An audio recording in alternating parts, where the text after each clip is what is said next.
Morning, everyone. It's 10 a.m. So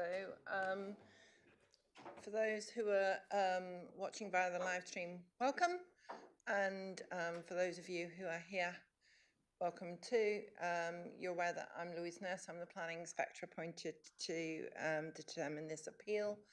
I see that Councillor Barbara's straight back from Egypt. Is that right? I hope you had a lovely time.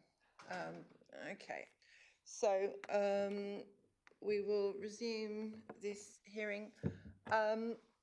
Just wanted to clarify something with the council. Yesterday when we talked about the highway response, I double checked and the only one I could find was the 3rd of November 2022. Is that the most recent response? And that's the one that's referred to, I think, in your appeal. In your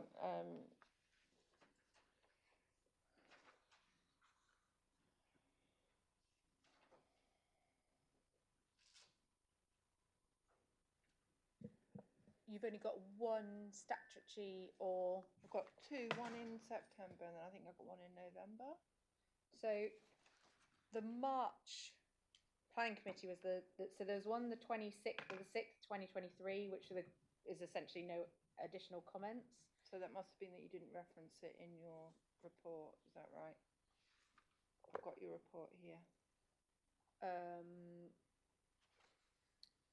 It's referenced in the committee report, and the individual committee reports are referenced in the statement. But would you like us to go through and get all those highways responses and send them over? Yes, please, because I've looked on the case file that I've got. Yeah. And I've got one which is the initial one, and then you've got the one where you discuss the fallback issue. Mm-hmm. And there doesn't seem to be anything after that. Is that right? I think there'll be several highways. So I've got the 26th of the 6th, 2023, the 28th of the 2nd, 2024,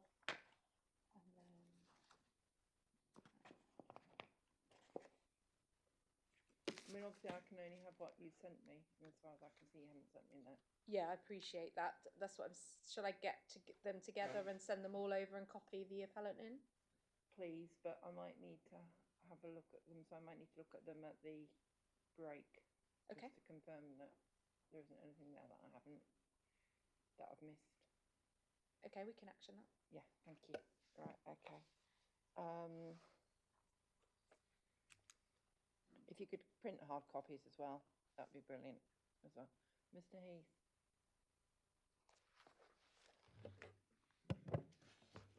Thank you, Inspector. You asked me to provide some information at yesterday's. I made a statement around the appropriate location, and you asked for copies of the notes that I was using, and I think you asked me to give a copy. So I've got a copy of that. Okay, thank you. So I didn't want to just dump it on your desk. Right, okay. So if you could, that will be, I believe that's ID 3. Okay. I'll give you ID 3, Mr. Heath. But if you could give it to the council, and then they can give it to the appellant and to me, okay, and send a copy to the state, right, to the case officer. Yeah. And thank you. And just one other thing, just from help with my understanding, yesterday we covered the west boundary units 1 to 8 as being, there was some discussion around that, and I'm just trying to understand what the outcome of that was, because we have a drawing. Well, the outcome was that there was a bit of ambiguity, and I think it's for me to okay, thank you. Work out what's going on. Okay. But I think the appellant accepted that it wasn't the whole site. That's right, wasn't it? Yeah. Yes, ma'am. We accepted that the those 8 units were the western 2. Yeah. And those are the ones, I think, which between us we say the open industrial non-specified. But I understand that's the ambiguity you're referring to as to whether it's more specific than that. Yeah. Okay. Thank you. Yeah, I mean, we do have a copy of the drawings that show it as a light industry. Well, no, I mean, I'm sure you haven't got any more drawings than the ones that I've got, so that's fine. Thank you. Thank you. Okay. The other thing to note is I had 2 pieces of paper on my desk. which I assume are the revised plans, reflecting the positioning of the ventilation valves. Is that right? No, they're the revised plans that do show the ventilation flumes Okay. in the positions we discussed, and we've discussed a planning condition between Yeah. both parties as well. Yeah, to okay, but we'll reposition talk them. about that when we Yeah. look at the conditions, but thank you. I'll actually label these just for just to be sort of complete. Overnight, the appellant has put in a costs application, which I'm sure the council has seen. And I will look at that when I'm looking at the costs. I'd actually sent it on Monday. Well, it's overnight in my time. It only arrived in my inbox last night. So, yes.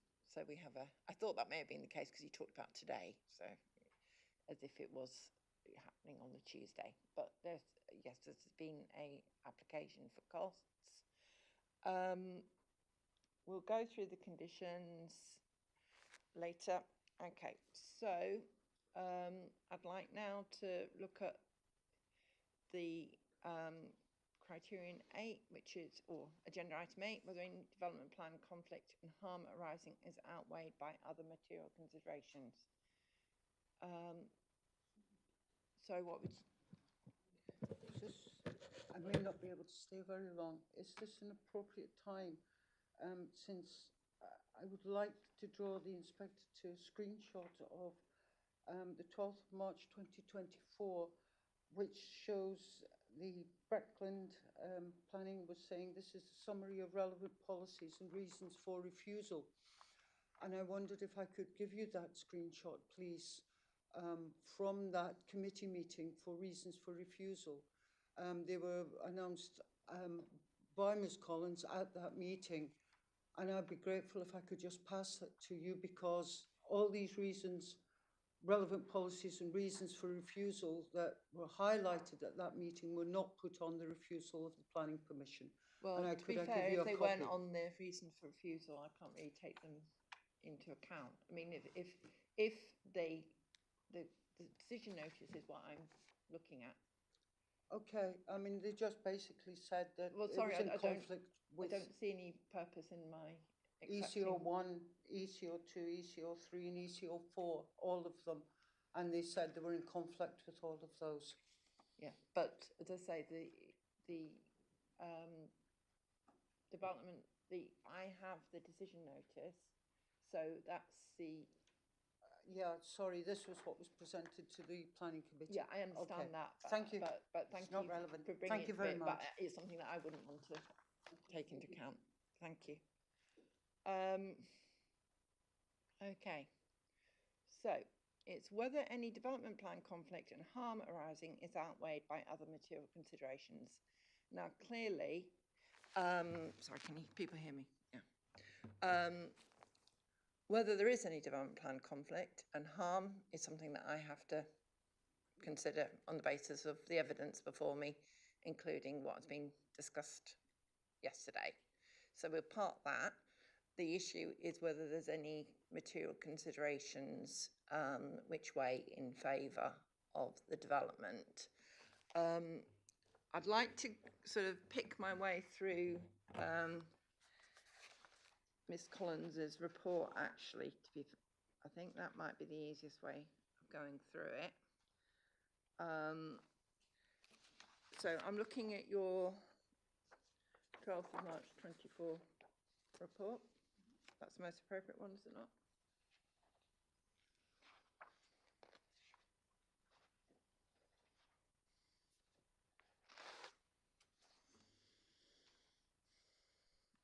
You've talked about the issue of fallback and class Q.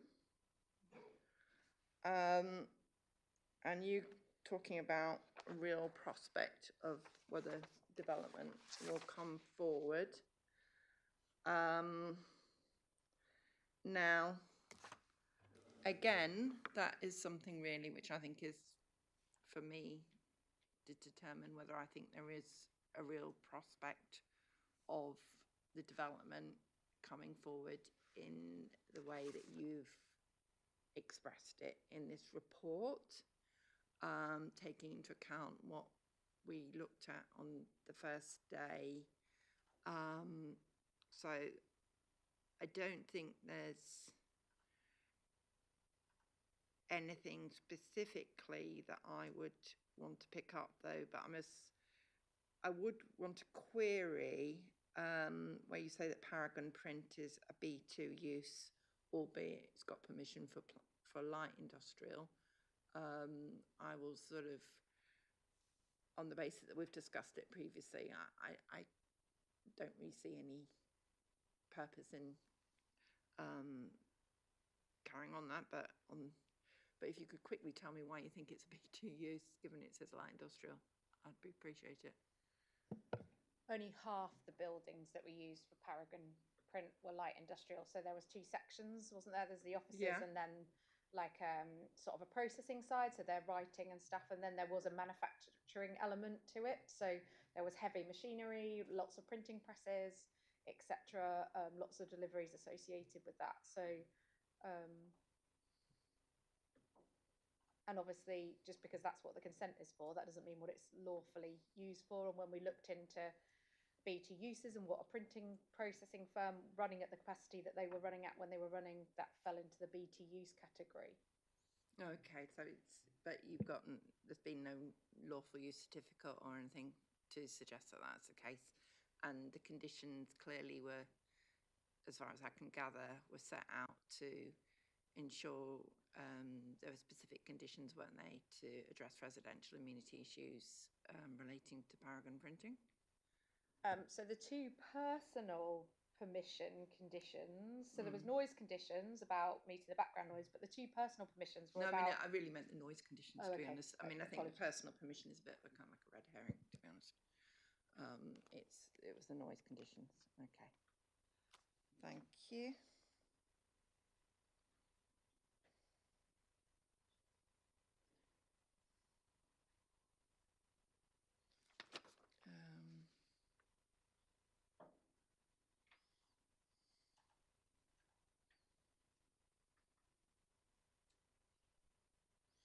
Okay, can I go to paragraph 2.12 of your report?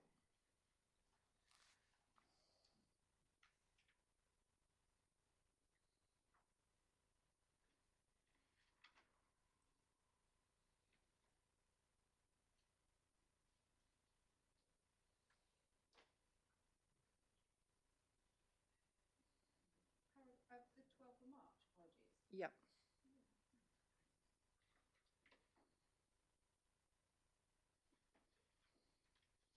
It's the top of page, or you haven't got a page number?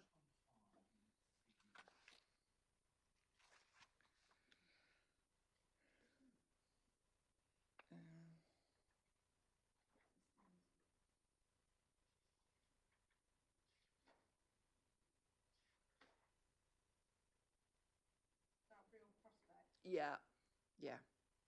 You've said, and I just want to know how much weight I should be giving to this, in your opinions. Whether a sufficient clarity commitment will always be a matter for the decision maker's planning judgment in the particular circumstance of the case in hand. The applicants have submitted further information setting out why there is a real prospect for developing this site. In this regard, the applicants have purchased the site, invested in it, and moved into and constructed equipment with the buildings on the site. You've said that, okay? So I suppose my question is,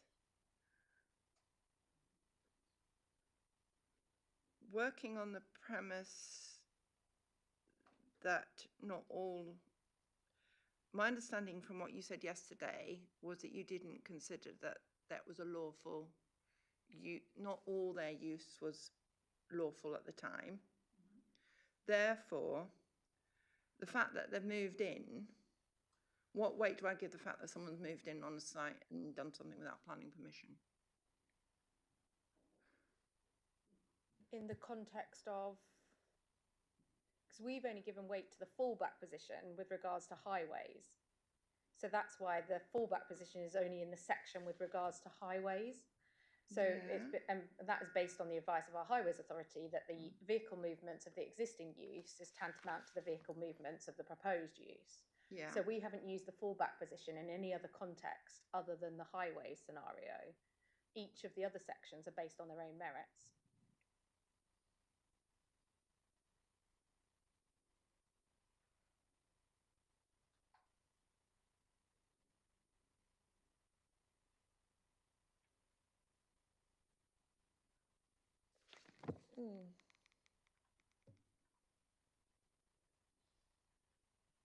So as far as you're concerned, fallback is purely and solely related to highways.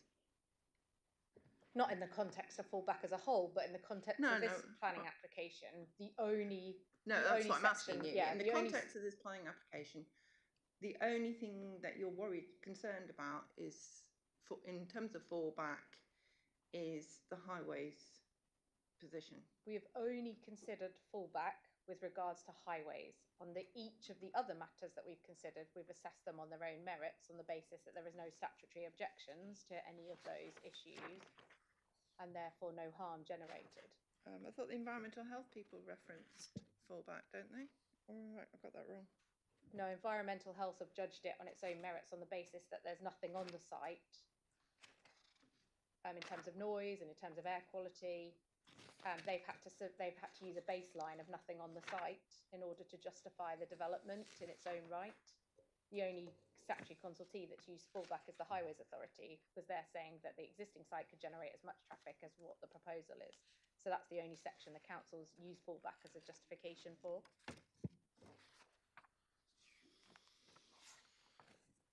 Okay, just bear with me.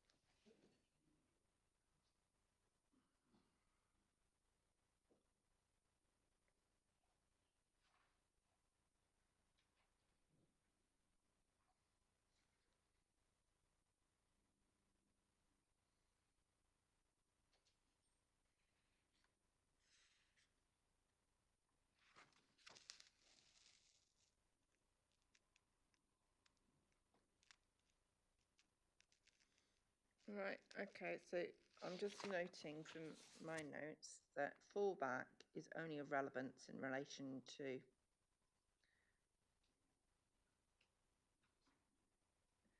highways, according to the council.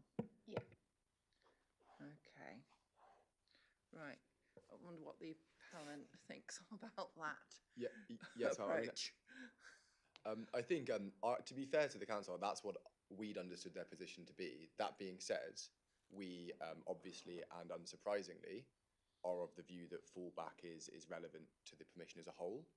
And just if you want a reference for that, we've got that, for example, at paragraph 2.8 of Mr. Parker's planning statement, in which he says that the planning history is a strong material consideration for any planning application on this site.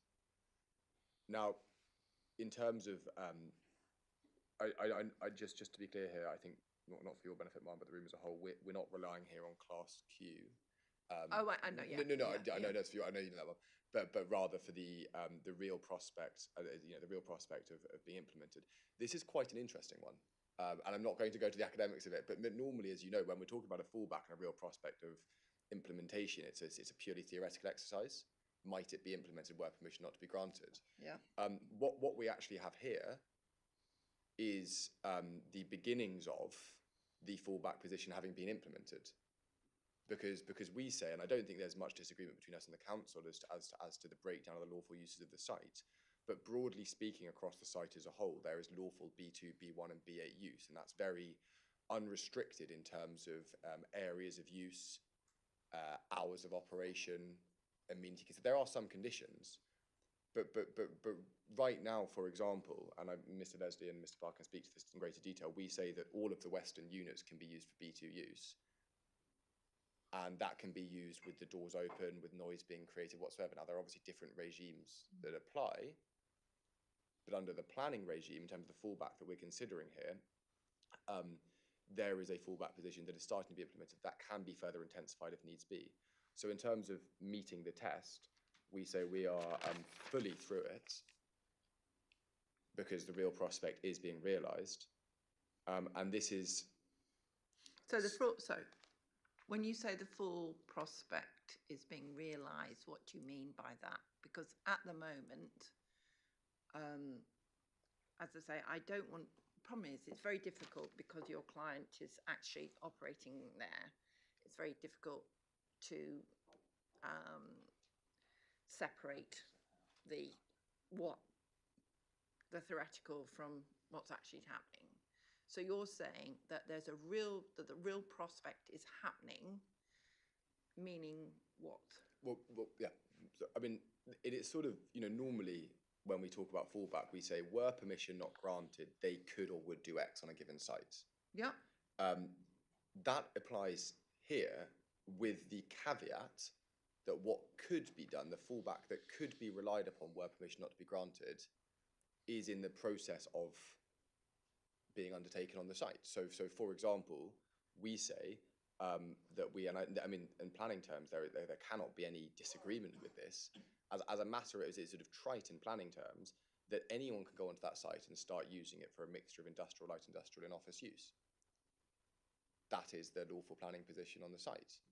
For individual buildings. For individual buildings, yes, Mum. But I mean, and so there's no disagreement. We are coming here to ask for permission to effectively help regularise the site, to allow it to be used in a more modern, economic and efficient manner. But also, and I think it's really important to note, in doing that, to also allow it to be appropriately conditioned and regulated to make sure that it is not a sort of a blight in the area, that we can put in these mitigation measures we talked about yesterday, these noise, sound, odour, air quality mitigation measures that allow for modern technologies, that mean, one example I think Mr. Leslie was speaking about yesterday is the use of the outdoor space. Now, my understanding is, and I think maybe it's better for someone else to speak about this, but historically there was a garage in one of the lower units. That could still be used now in that fashion. That's perfectly within the B2 or open industrial use of that building. So that fallback use, we say, is there's not just a real prospect, it is being implemented, and it is in fact more harmful than what we're asking for now. Well, that's clearly for me to judge.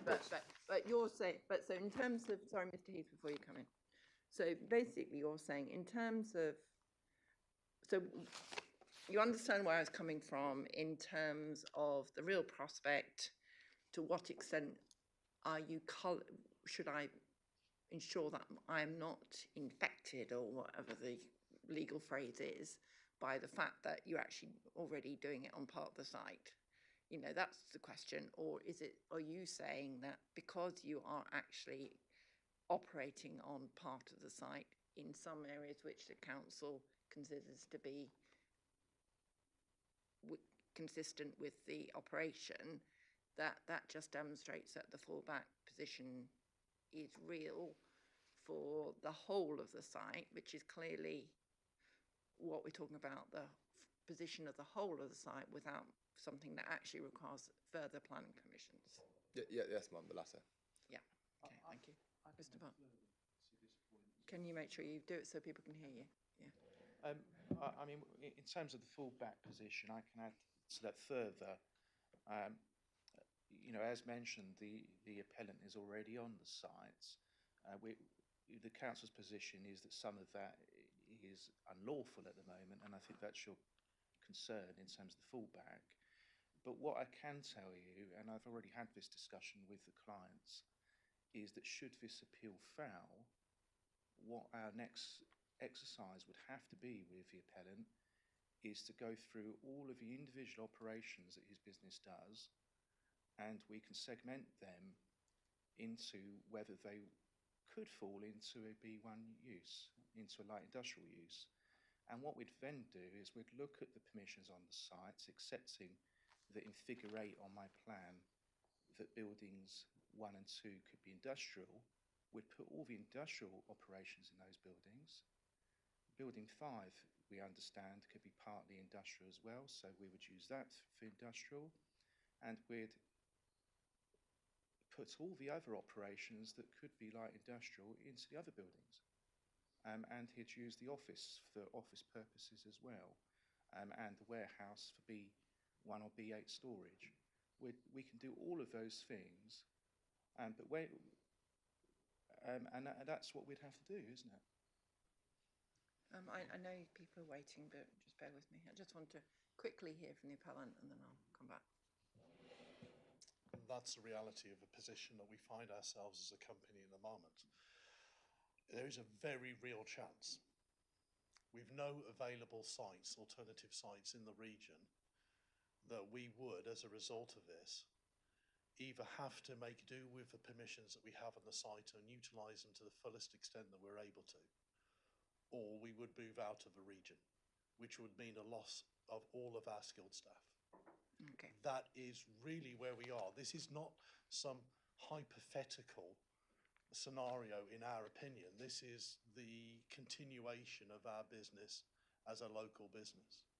And that's why we wanted, and we put the application as is, to improve the amenity effects of the business in the area. The reason we wanted one larger unit with ability to move within each that unit to other segments of operation is so that we bring everything indoors into a controlled environment, something that has, as we said, negligible effect on the amenity of those residents that live close, recognising that we have made several amendments and continue to be willing to make amendments on the design of our building and the operations that we do to accommodate everything that we feasibly can to make sure that we have, given an opportunity, demonstrate that B2 operations can operate effectively with minimal effect to those that live close to us. We want that chance to prove that we can do it. And the main reason for the application was to demonstrate it. Okay, can I just ask, remind me, is it 69 jobs? It is, yes. 69 jobs. It does fluctuate from week to week. We've also employed a few people from Griston. It should be noted as well. So we are extending that employment opportunity to people who live locally. And if you use Watton or within a 5-mile radius, we've got now 12 people who live within that area. So it's something that's very local. Okay, thank you. So in terms of the material consideration is that I need to weigh is obviously the fallback, and to what extent I mean, it's for me to unpick that. The issue of jobs in the region, or initially, well, the 69 jobs basically, and what else? Yep. It's not just us. There's a lot of businesses locally that rely upon us being local as well. And also, one of the biggest factors that we had when we came into the business originally, almost all of the products that were being supplied into the UK supply chain, and this trend continued for some time, were being imported from other countries, whether it be Eastern Europe, Asia, places like that predominantly. Since we have been able to establish ourselves as the leader in our field, and I would argue a world-class company,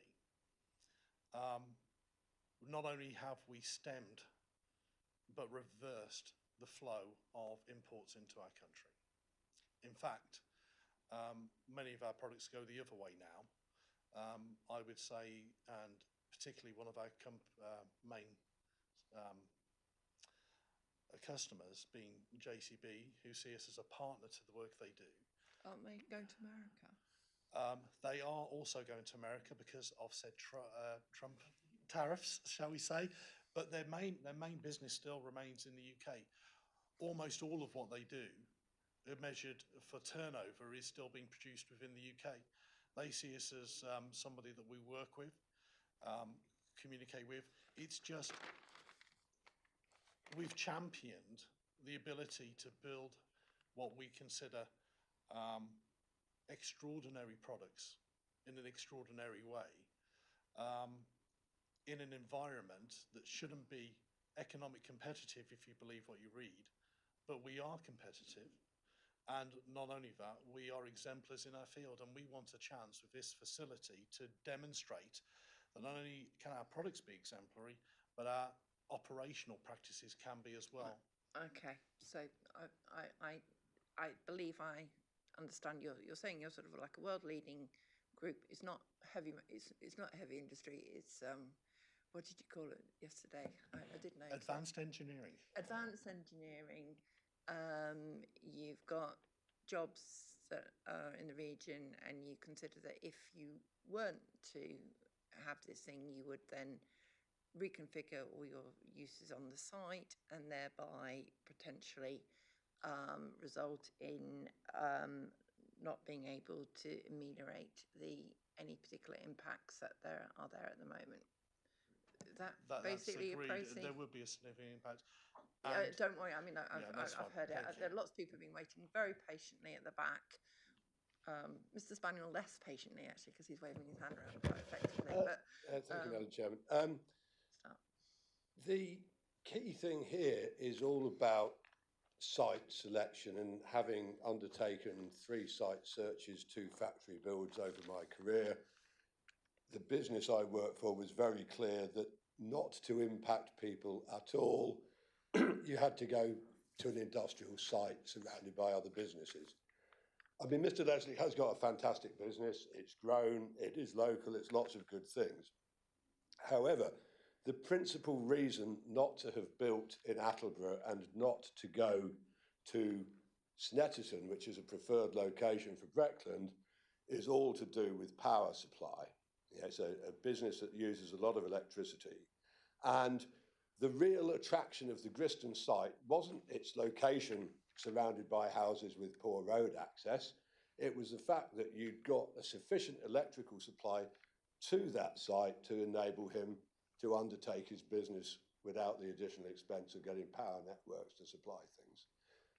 So I think it's slightly disingenuous to say there are no other local sites. There are local sites.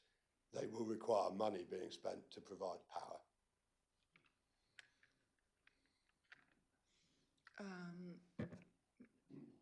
Mr. Heath?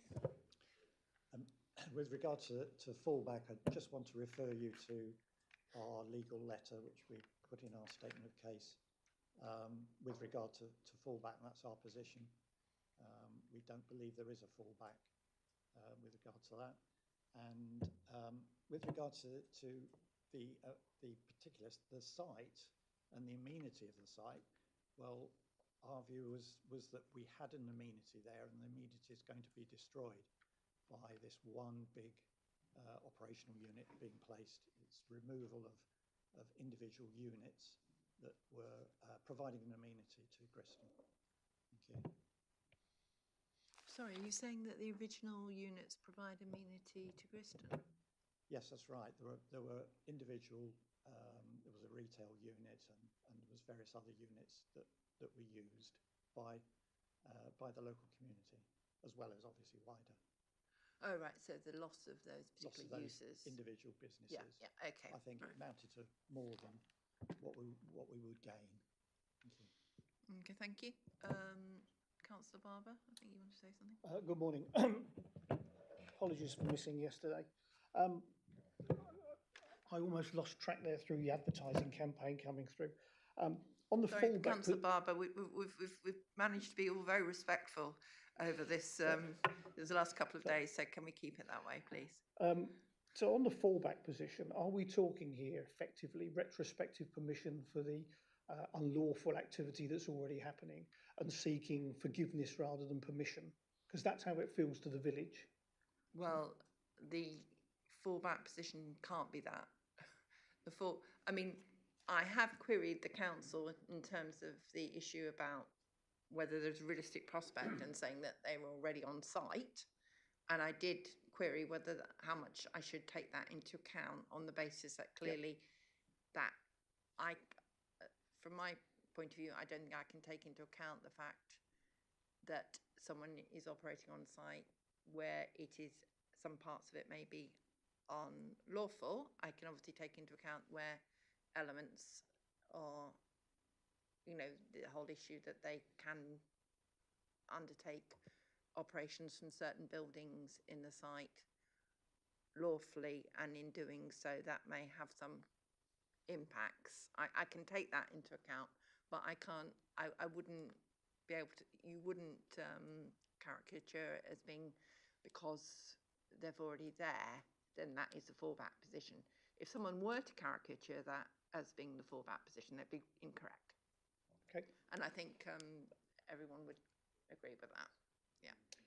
And there was quite a lot of discussion from our friends from Eastern Attachments about working out different activities for different buildings, etc., to try and work out what would fit within B1 in order to still allow their business to operate.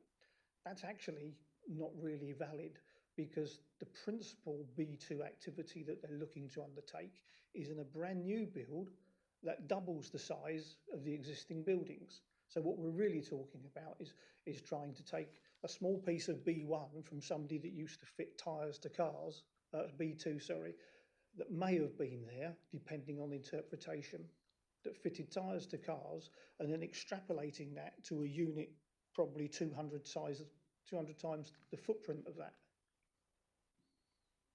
So it's almost like infectious. We have a little tiny speck over here that we may cling to, and then we're going to triple the size of everything else over here and export that tiny piece of permission that we tenuously think we might have into this massive new build.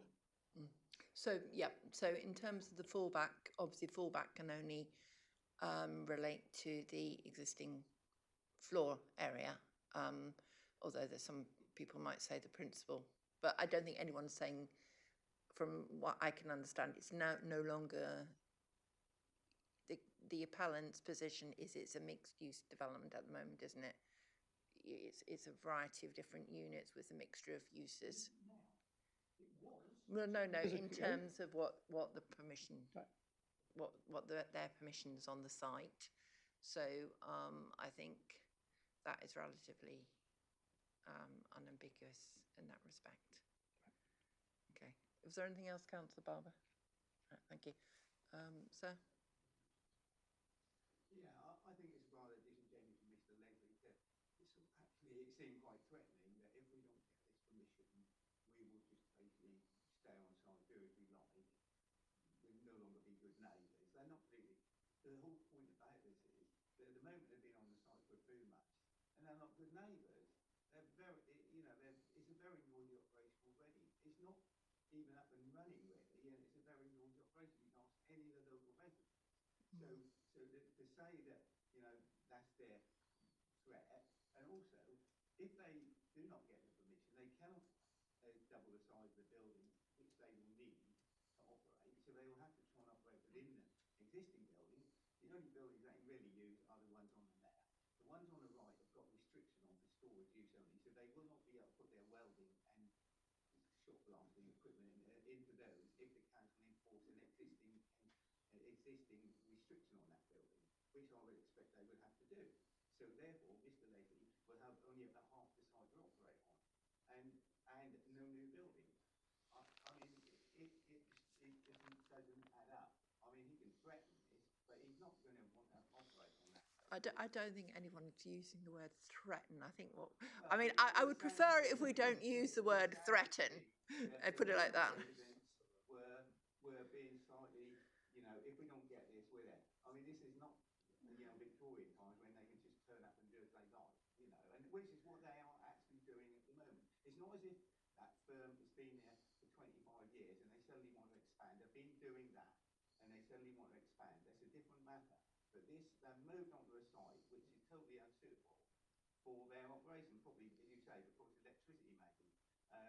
But that's a total, I mean, you know, Breckland recently had about 4 or 5 years ago an engineering firm wanted to double the size of their site in the middle of the village, which was controversial, but it had been like this, the village, the site had been there for about 100 years, so they eventually granted it because it was just a really long planning firm. This firm is very successful, I will agree, exceptionally, and they do provide, you know, for probably world markets, but they still shouldn't. They have actually just moved on to the site. They have not been operating there. They've just moved on. It's a bit like a, you know, 20 Travelers Paradise moving on to Greenfield site on a Sunday, and then 2 weeks later applied for planning permission. We're already there. We're already operating, so we just want to sort of regulate it. This is what it seems to me like. Okay, right, thank you. Miss Stevenson, you wanted to say something at one time, didn't you? Probably forgot. Really and truly, the fallback position, I always thought that was possibly, she's talking about the existing site, but the fallback position from, there's no PD rights on B8 use, and there's no permitted development rights to change from B1, B2. So they need planning permission for anything that they're doing with that.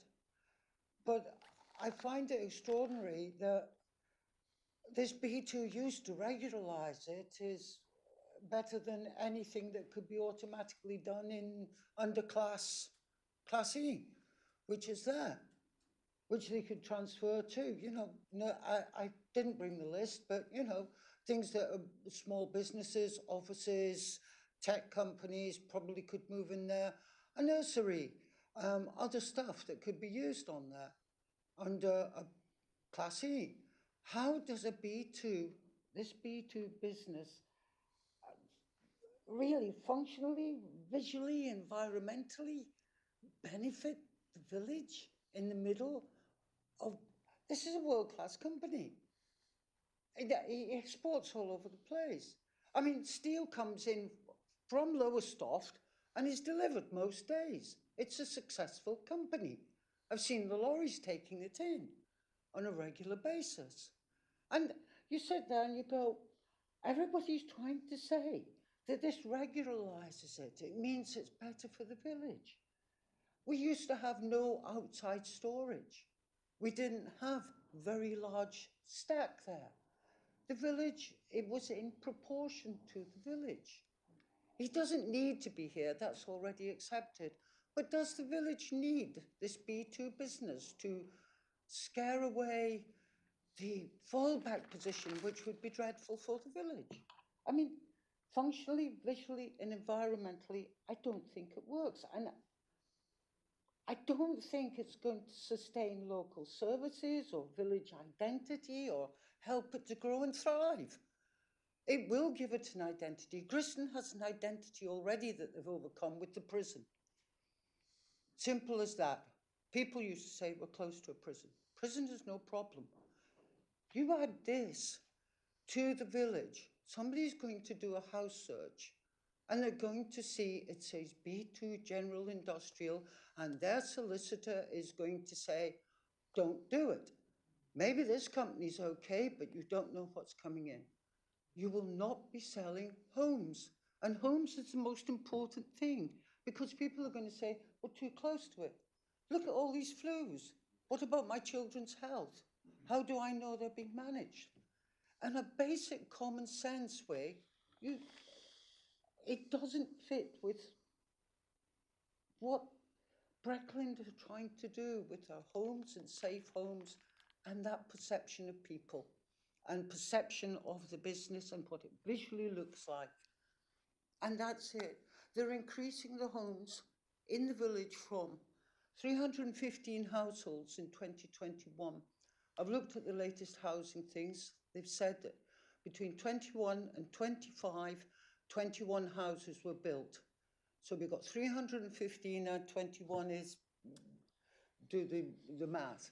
They've got 20 more houses that were going to be built at Caston Road and 37 more houses on the Quantrill site. So that's another 51 houses to be built. This is before the government said, please provide them. All of those, no through road in Griston. We don't suffer like Caston does. That was all cut off. The roads to Watton and Carbrook were cut off by the airfield and never reinstated. We do have Stan's Walk cycle path to Watton. There's no through road there. It enters in off Thompson Road, down the Caston Rural Road. Large HGVs can't make that corner. 15-metre HGVs cannot make the corner coming in along the Caston Road. You're going to have how many? Basically another 81 plus the 215, right? Homes. That's over 400 households. And they're going to use Church Road, which is 5 metres wide. We're going to have 8 to 12 because the business needs steel. It needs steel to be brought in, and they come in 15-metre trucks. I have seen some stuff being taken out on the back of a little trailer, but there's a photograph that was submitted showing how close the buckets were leaving, great big huge ones, back of an HGV, and the lady slammed on the anchors. You can see it. You've got a car and a 15-metre one, and that much space between them, 20 centimetres. I mean, I don't know, the road's only going to get busier. Okay. And it's a dramatic effect on the village. Okay, thank you. That's it. I'm sorry for the rant. No. A rant is always good for people. You can come back. Sorry. I'm just talking about the other material considerations. So, but is it Councillor Lowe? Bow. Yeah. I just wanted to ask, it might relate to the next, but following on from what was just said, which I fully concur with, it might relate to the next agenda point. But, ma'am, will you be considering Breckland Council's adopted design guide in making your decision? Because that states that development must relate positively and be well integrated into its local context, which I would suggest this site no longer does. And also, where noise is a constraint, adverse impacts on residential amenities should be avoided. And also that in villages, streets should relate to the local character. Safe routes for walking and cycling should be provided either on or off street. And an increase in HGV movements in Griston will be directly impacted. Would directly impact that aspiration. Thank you. I hadn't got the design issue as a main issue. So whilst it may be something that obviously when I'm out on site I will look at, it wasn't a main issue that I identified, and I don't believe the council had any issue relating to the design of the proposal. So it's not something that I will be taking into consideration as main issue. I will look at it, but it's not something I can honestly say is a main issue for me. Councillor Barber, very quickly, please, because we're talking about the. Can I just revisit the jobs element that was mentioned on the basis that we were looking as a parish council for benefits of any kind to the parish. At the hearing that culminated in a refusal, it was listed that What hearings? What do you mean? The earlier planning committee. Yeah, sorry. We were told categorically by the applicant that around 50% of his staff came from Norwich. They were skilled people, very limited skills availability, and the other half came from Attleborough, where their previous works were. There was nothing whatsoever for anybody in the village. And I'm amazed to hear that there are 12 jobs in the village currently filled at Eastern Attachments, because I'd love to see the schedule of what those are. If we carry on at the moment with the amount of personal travel that's being done by workers coming in individually, we have almost no buffer zone whatsoever in the proposed parking spaces. Yeah, I'm sorry, sir, but we talked about issues relating to highways yesterday, right. And I'm afraid your colleague was there to talk about that. I'm just talking about what the material considerations are that would outweigh any harm. So I'm very happy to be told that the material considerations which have been set up by the appellant people don't necessarily agree with them, that's fine. But to rehearse arguments that were yesterday That's fine. is perhaps going to keep the. I'll have to book another night in the hotel, which, much as I love I was just Norfolk, responding to the comments that had already been made. Yeah. Okay. So, Mr. Parker wanted to come back briefly. Yeah, thank you. I wanted to be very clear about this fallback position argument, because I think the unlawful use is getting confused with the fallback position point. When we consider a fallback position, what we're looking at, and I do this exercise for any client that's looking to buy a site. So if my client was saying, this site is available, can I buy it? What can I lawfully do? I'd be saying exactly the same thing that I've already said and about to say. What I would do is I would look at the lawful use of all the individual units, which we've outlined in figure 8 of my statement, which the council, I believe, agrees with. But it's for me to But for you, at your discretion, yeah.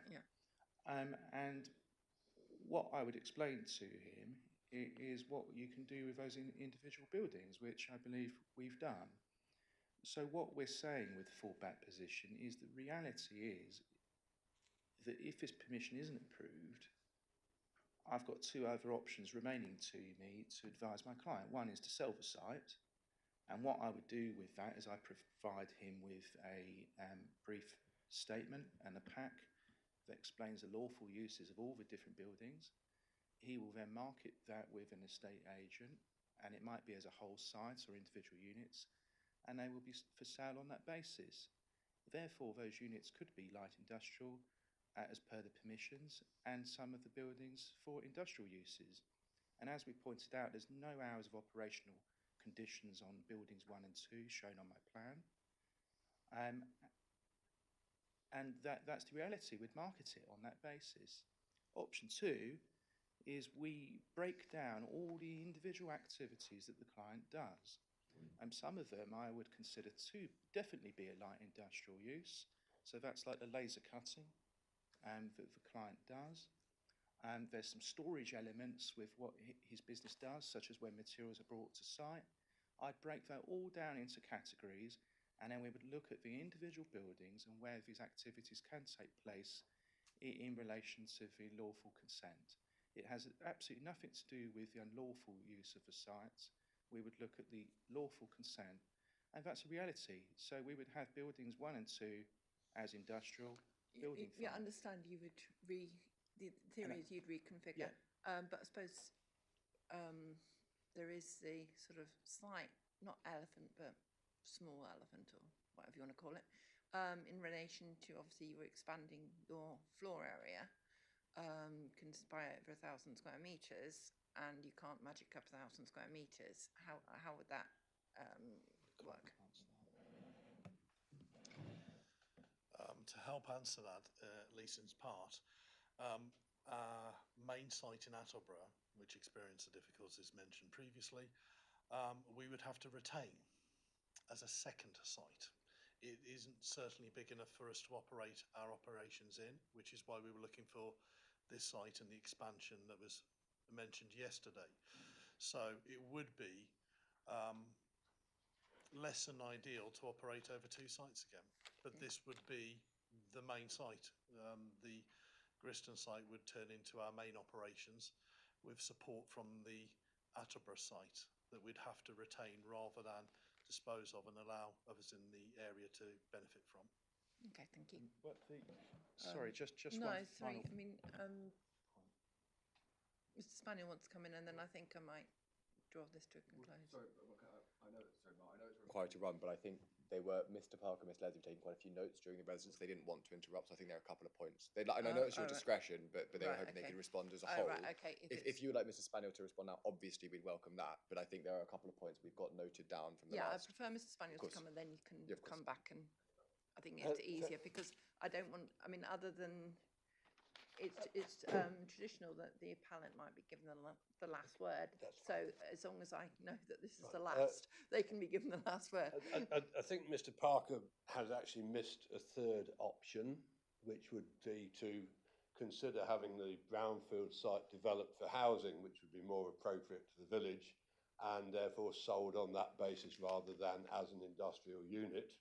And I understand from a meeting with our MP that in principle the village would have no objections to this change of use. I also understand from discussions with Breckland that it in fact meets more of their policies in terms of converting brownfield site to housing, and would probably contribute to their challenging target of an additional 300 houses a year. Okay, thank you. There's one point I'll pick up and then I'll hand to Mr. Parker and Mr. Leslie, which is on this point of fallback. I know you know it, but I think just to emphasise the point here, when we're talking about a real prospect of fallback being implemented, we're not talking about anything that could theoretically be done on the site, whether sold off, turned into housing, left redundant. What we are simply saying here is that if this permission is not granted, there is a real prospect that the site will be used for some mixture of B2, B1 and B8 by Eastern Attachments Limited. That clearly won't be optimal, as Mr. Leslie's just said. And that's why one of the reasons we are applying for permission. But the fundamental point is when we are asking you, and when you are exercising your judgment, what is the fallback position? Is there a realistic prospect? The evidence you're hearing is that there is a real prospect, but obviously we'd rather something else. And we think everyone would rather something else now. Thank you. I'll just pick up on this point that was made about housing. You will see, of course, in policy EC04 that it explicitly seeks to avoid the loss of employment sites. And you'd need lots of evidence to demonstrate that. But I'll let Mr. Leslie answer some of the questions. I think in terms of the allocations, I think, as Mr. Merritt knows, having come across me somewhere else, I do a lot of local plan work, so if the council wanted to allocate, anyway, I'm not going to go there, it's fine. Carry on, but there are other things you wanted to come back on. Yeah, just, I suppose the main point, and it relates to the fallback position and what we'd have to do, and trying to avoid the hypotheticals of this situation. I think it is disingenuous to say that there are alternative sites with power available. I don't think Mr. Spaniel didn't say that.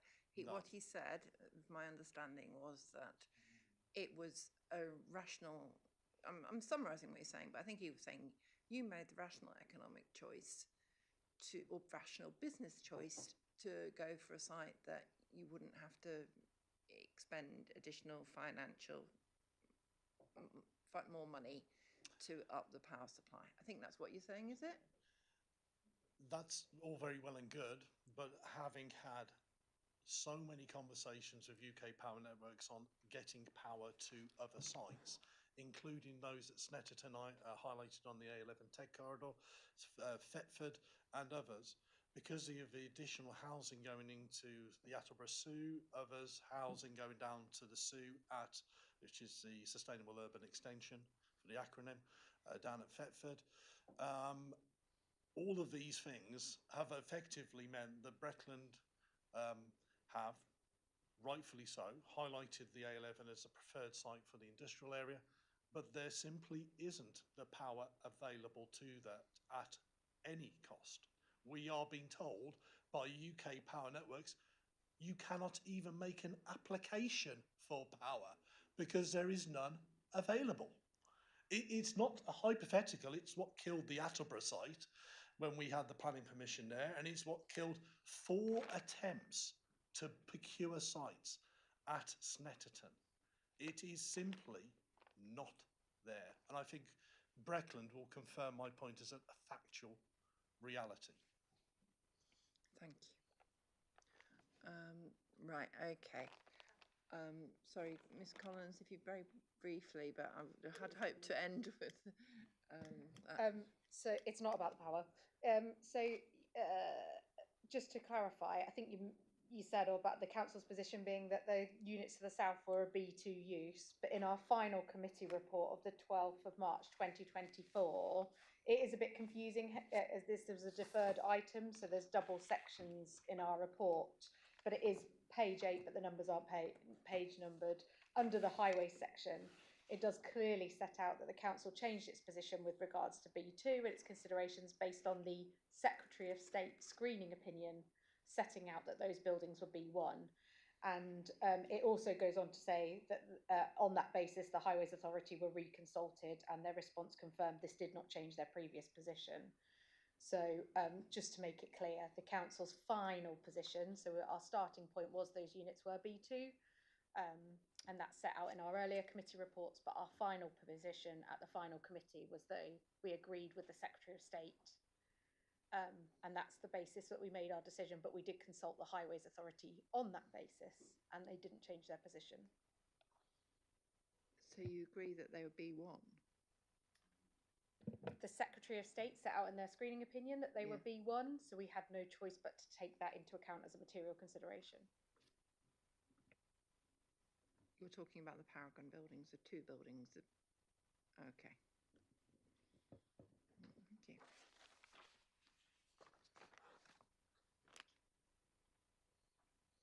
Obviously, the appellant thinks differently, but yeah. Okay. Yeah, So, yes, I know. It's always nice to come back and go over the old ones. But thank you. Just to be clear, it's figure 8 in my plan, and no, you love your figure 8. I know, and I love these plans too. But I think, as Mr. Merritt says, we have discussed this quite, and I do actually have the evidence before me in terms of the actual planning permissions. So. I think we don't need to rehearse that one again. Tempting as it is. Right, okay. On the basis that conditions are always mind-bogglingly uninteresting, can we talk about any other planning matters before we, and this is where, Councillor, you can talk about your amenity, your design issues, because fundamentally, when I I'm sure you're familiar with this being a councillor, I need to set out what I think the main issues are, and I take them, those are the things that I really want to dig down on, but obviously any other planning matters may be a material consideration, but it won't be sort of necessarily the thing that may go one way or the other, but it's something that can sort of go into the balance. Yeah, okay. So Councillor Bow, if you start. Really, it's just to request that hopefully you would take the adopted design guide into consideration as a fairly new document that does bear some weight in plans going forward in Breckland and in the wider design across the district. So yeah. So would your argument be, because I mean clearly the principle of employment use on that site, I'm not saying it's established because it's not an allocated site. I mean it's established in that there are some uses on that site, but it's not been identified by the council as a employment allocation.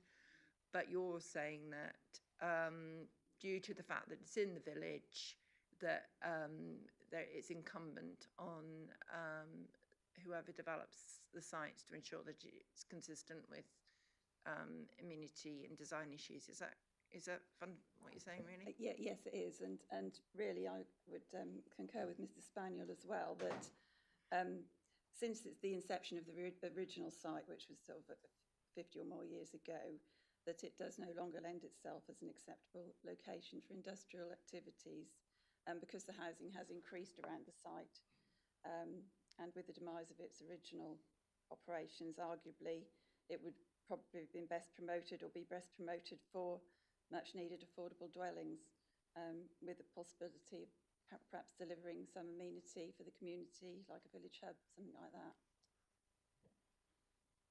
Okay, thank you. Has anyone else got any other planning matters? Mr. Heath. Thank you. Just with regard to the two items, really, the statement of common ground and also the Breckland Council's appeal statement, which we haven't been able to comment on previously. If I start with Breckland Council's appeal statement,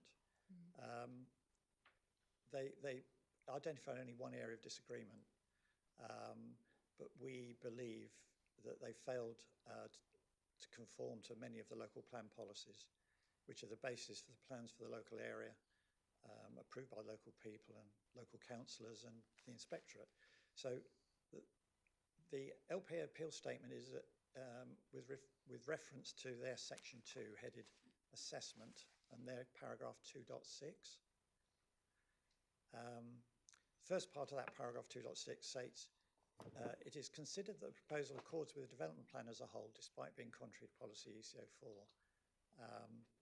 So that's where we feel that they actually contravene a lot of local planning policies, and we've identified those in our section 6 of our statement of case. Secondly, they go on to state that other material planning considerations weigh in favour of granting planning permission in the form of, and they cite 5 of the MPBF guidances.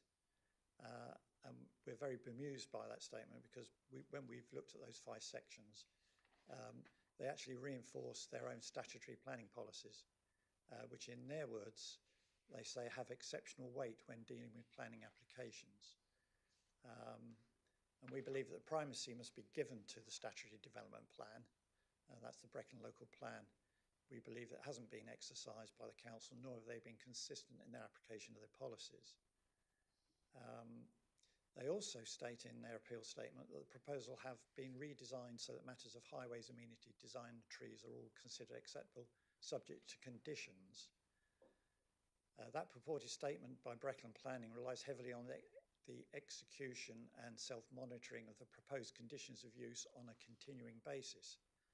There's no Section 106 obligation or similar that allow Breckland Council or its partners to undertake the effective monitoring of conditions. I know that we're going to come on to the conditions, and obviously I will like to refer to that matter. There was major concern by the Highway Authority when they had to request a traffic routing condition, which they knew they could not monitor themselves, along with the inability to monitor factors in any travel plan. So that leaves us with real concerns around any conditions that really have to be enforceable.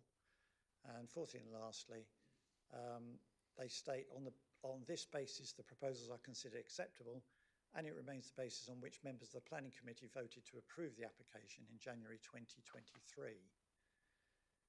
Breckland Council is fully aware that this planning application was not approved in January 23. It was deferred due to omission of relevant local plan policies consideration, namely ECO2, Healthy Lifestyle, which I mentioned to you yesterday and which you said we would come back to, along with another matter. A case officer committee report was then tabled for members of the Planning Committee for review, planned for 18th of April 23. This meeting did not take place. It subsequently went to members of the Planning Committee in March 24, when members voted to refuse the application. The key factors for refusal by the committee members at that time was that the applicant had not provided an environmental impact statement. We understand that. But they considered the development would detrimentally impact on the residents' amenity, which would necessitate the relaxation or removal of the existing site conditions of use, which they considered as being an inappropriate action and would contravene policy COM03, protection of amenity. So that protection of amenity should have been identified in the decision notice. Notwithstanding those factors, the Planning Committee report in March 24 omitted to fully consider policy COM02, healthy lifestyles, on 2 matters. First, the healthy planning checklist that they undertook was detailed for the applicant's operation, but made no assessment with regard to the existence of the surrounding community. And that's the issue we've had all along, that we have not been considered in the community of Griston. Secondly, Breckland Council and the applicant failed to provide a formal health impact assessment commissioned from an independent and reputable body, a requirement of policy COM02, paragraph 719 and 720. And therefore, we feel that the committee members were not in a position to rightfully judge this healthy lifestyle policy or hear the case given by the residents regarding their actual legitimate concerns. These concerns have been subsequently confirmed with new evidence from expressed by Thorpe House and His Majesty's Prison Wayland, both located adjacent to the site. And I obviously refer you to the appropriate statements of case provided to you by both the residential home themselves and the Griston Parish Council on behalf of HMS Prison Wayland. Thank you. Okay. So the healthy lifestyle issue, you see that as another matter that should have been properly considered. There's a planning checklist, isn't there? How does that, why do you say that doesn't work? Because it doesn't make any consideration at all of the community outside. It looks solely at the health and well-being of the operation and the operators, but not of the consequence of the health of the residents surrounding the site. That's my point with regard to that one. I think, does it not? It talks about community engagement, etc. Doesn't it?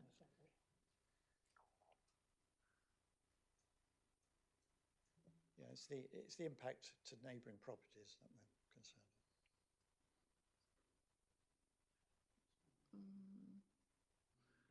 Okay.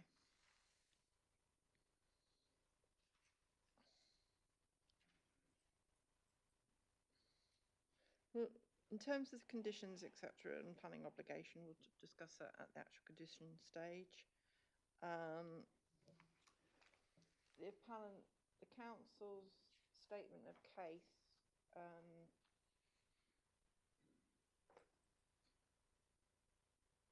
That is their statement of case, is it not? Yes. It's yours. What you're saying that they haven't done their job properly? Is this fundamentally what you're saying? Yeah, it doesn't include COM 03, which the members of the committee at that time, when they considered and gave the refusal, they were concerned about the removal of conditions and immunity, basically. It's in the reason for refusal, isn't it? COM 02 and COM 03. Yeah. So I'm. Right. Thank you. And the other one was really the statement of common ground, where they both, the council and the applicant, in their item 6, stated it is agreed that reasons for refusal 1, 2 and 3 no longer apply to this proposal. So they immediately wipe out the COM 02 and COM 03 issues. But I think that's on the basis of them having undertaken work and consulted. It's quite standard. I mean, I know it's sadly sometimes sometimes I'm involved in inquiries where the council's completely said, you know, we don't agree with, we're no longer accepting any of the reasons for refusal because they've undertaken various works and they don't think that they have a case. As it stands, those reasons of refusal still exist. You know, there's something that, it's not like those reasons for refusal have gone away. It's just that the council doesn't think that they have a case in relation to that. And I think that is the position. Mr. Mayor, you'd both agree that that's the position. They're still there because you can't get away from the fact it's got reason refusal and it's been refused and those are the reasons for refusal. It's just a question of whether the council considers they have a case in relation to those. Now, obviously, I'm determining the actual application because whilst the council may say they don't necessarily agree with things, it's still my role as decision maker to determine whether I think those are actually appropriate or not. So I don't think anyone would disagree with that. That's the basis on which it's going there. They haven't gone away. If the appellant felt so confident, they could have dismissed, they could have just sort of put in a new application and the council could have potentially allowed the application. That can happen. But in this case, the appellant chose to carry on with the appeal. So that's where we are. But I just want to make sure that you're aware of the process. It doesn't mean that the council's necessarily acting wrongly. It's just what they consider in their professional opinion. You content with that, both of you? Yeah, I just don't want you to feel as if I know you're happy. Do you understand what I'm saying? Yeah, thank you. Mr. Spaniel, very briefly, please. It is very briefly, Mel. Yesterday, we went through the planning history of the site. Yeah. And under any other planning matters, I wondered if it was relevant to go through all the planning permissions that have been granted in Griston for houses which adjoin the Courtry Industrial Estate that have happened over the same timescale, because clearly... I think I can see from the plan that new applications are being granted. It's in, I think it's even on Mr. Parker's famous figure 8, is it not? You've got some housing. So all of the developments that you've got Councillor Bowes referred to would be brought into consideration. Thank you very much. Yeah, okay. Right, quickly, Ms. Limbs. Very quickly, could you please consider the non-utilisation of ECO1, ECO2, ECO3 and ECO4 in the sense of it's in conflict. Allowing it on here, the non-utilisation of the strategic investment in the development area, ECO1, conflict with the requirement for clustering to capitalise on interrelationships for B2 use classes, conflict with the general employment area, moving off it to a non-general employment area, and obviously ECO4, failure to meet the requirements of policy ECO4 Part A and Part B. Okay. And yeah, that's, I think those are the policies. Right, so you're basing that, although we're looking at the fine grain, you're saying that I ought to look at it in the strategic overview of where it's chosen to go. Yeah, okay. Thank you. I think we did discuss that, but it is something that you've raised and I will address it. Okay, so on that basis, unless, I don't think you want to come back, do you? No. We'll go for a 20-minute break. In other words, we will return at 20 minutes to 12, so I'm adjourning now, at which point there'll be a discussion about conditions. And just to be clear, when we discuss conditions, that doesn't mean in any way that the decision's been made one way or the other. It's just to ensure that the conditions are clear. And if you've got any new condition, if you have got those new conditions, can I have copies of them? And at the break, can you also sort out those reps from the highways? Right. Thank you, everyone. So 20 to 12, we'll return. Thank you.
Mr. Warner.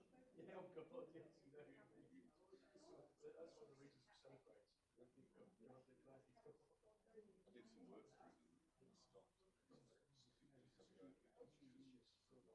on about the roundabout. Oh yeah, And it is a minor. No, not too. Yeah. So I did some work, got my colleague Neil, who's highway engineer, met the council manager, and in the end, I just said, yeah, we just got into recess in March. Yeah, yeah, they're making things yeah, it's like so do themselves up. And I think we're just going through the conditions. I don't think it's going to be as warm as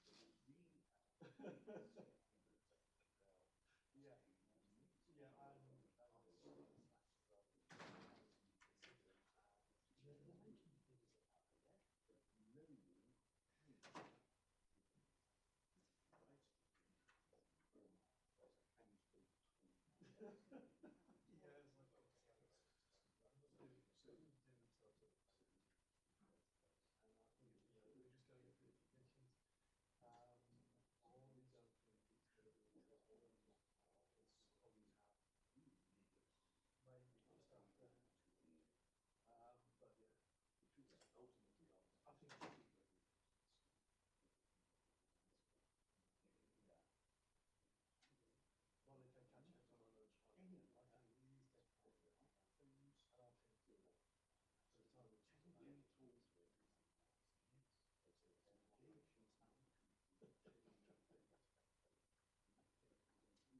because they're going to be coming to ours first, and then sit down and design it.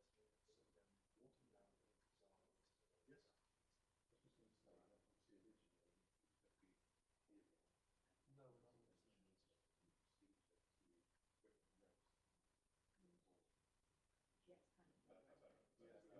No, we're not. It's our discretion. You know, we're not expecting to go in there dark until the winter. You know, it's fair. Yeah.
Which meant we and they just like, you know, not just want to sound so it just yeah, it just makes it who's the last brilliant yeah yeah before and after the rest of it. Oh, fine, okay, it could be, it could be. Yeah, I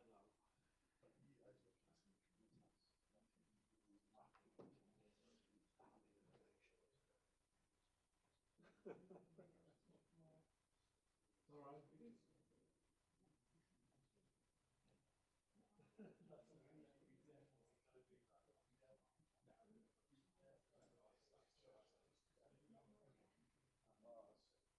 Yeah, if you just keep them posted. I sent on text Chris and said, I got, you just tell him, you know, lunch break or because they might be twitchy if they're coming over. You've got no idea, Tom.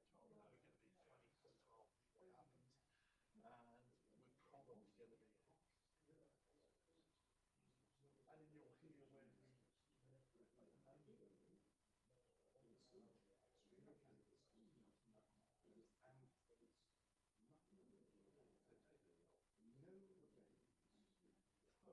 when we,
Thank you ever so much. It's hard to say.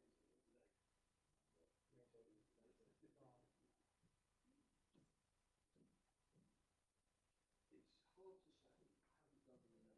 I mean, yes, in Bristol it took 2 years. Yeah, you see, this is over Lisbon. So originally you have to get post up. So yeah, in most cases, Oh yeah, no, the parts are both.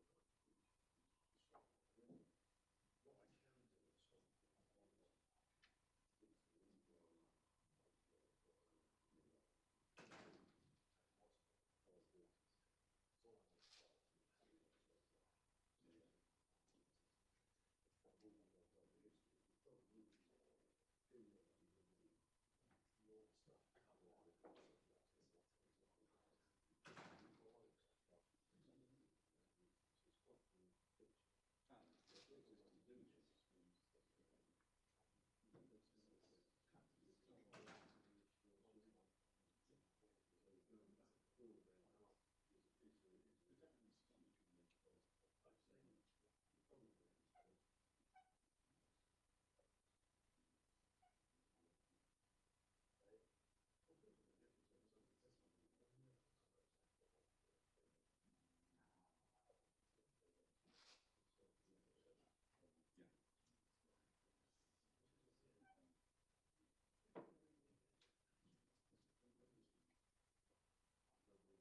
is stop.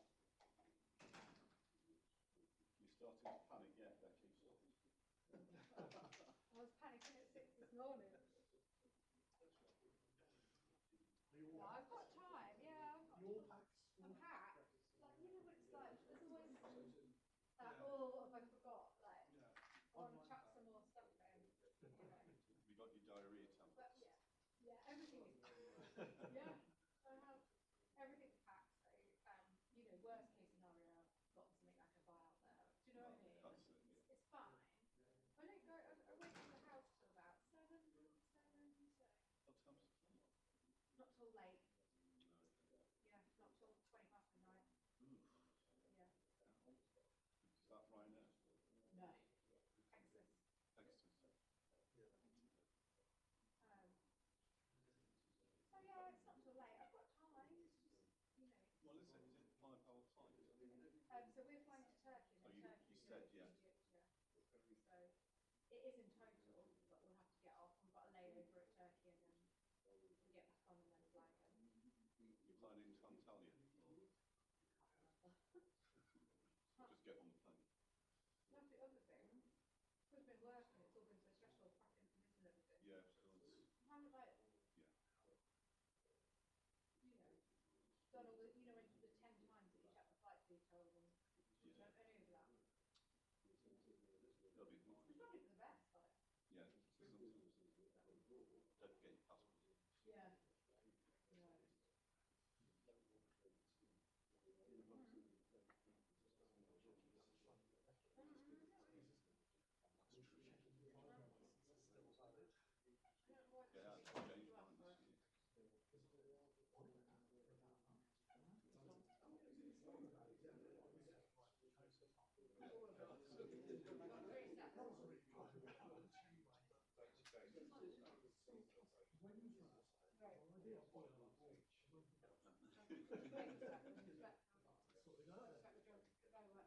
this year. Make sure Jason has stuff as well, just so he knows that we're going to respect him. I think we've seen it all before anyway. Because all the new reports have said previously. They just basically said we have no additional comments. Fine.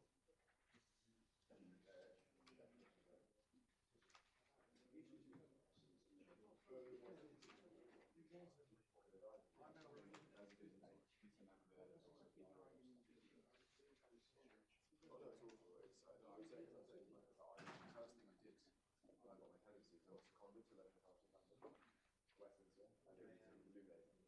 Because I think you will go in there thinking, you know, how things should happen. Well, I went back and And realise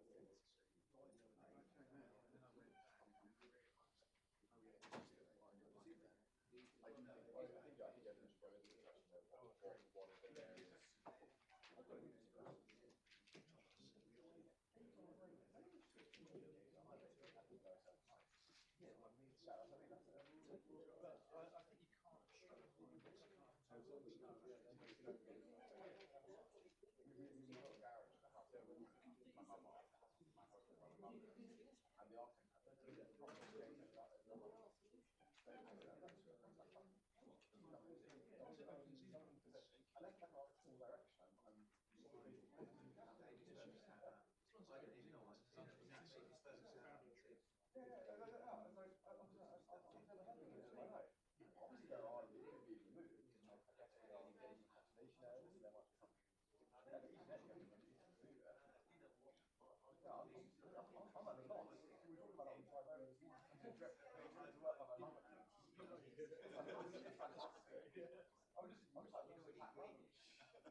It's now 11:40, so I'd like to resume the hearing, and we'll be looking at conditions, which, as I've previously intimated, does not mean that I've made my mind up either way.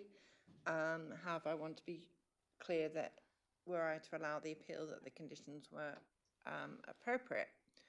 The council and the appellant, I assume, have sorted out a revised scheme. Is there yet another revised scheme with that condition, or are you going to tell me what it is verbally in relation to that plan and the acoustic issues? Well, not yet. I'd prefer to actually have something in front of me, which I think I actually asked for. So you've got one, have you? Right, thank you. Could you give that to me now, please? I'll read it out so that people are aware of what it says, but I'm not going to get to it quite yet because it's